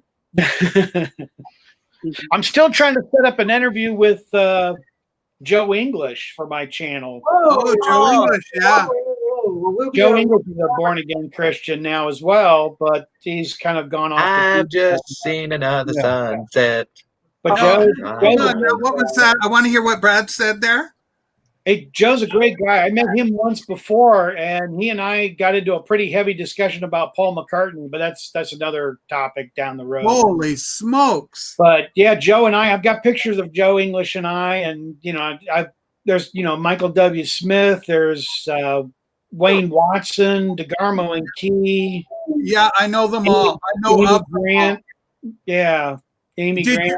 When did you become a Christian, Brad? Amy Grant. 1979 is when I was born again Christian. Yeah. Okay. Did you ever meet Larry Norman, my Christian favorite rock guy? No, I knew of him. I mean, Randy Stonehill, people like him as well. I met him. I've seen Randy. What about Keith Green? Keith Green's the other one I love. I sat and talked with Phil Kagi for the longest time. Phil Kagi and I talked about Paul McCartney. Phil's a huge Beatles fan. Oh, he's phenomenally big. I mean, he did stuff with Paul McCartney. Phil Kagi did. I didn't know that. Oh yeah, yeah. Phil, I'll show you one of his albums. One of Phil Kagi's Christian albums. He did it just like Meet the Beatles.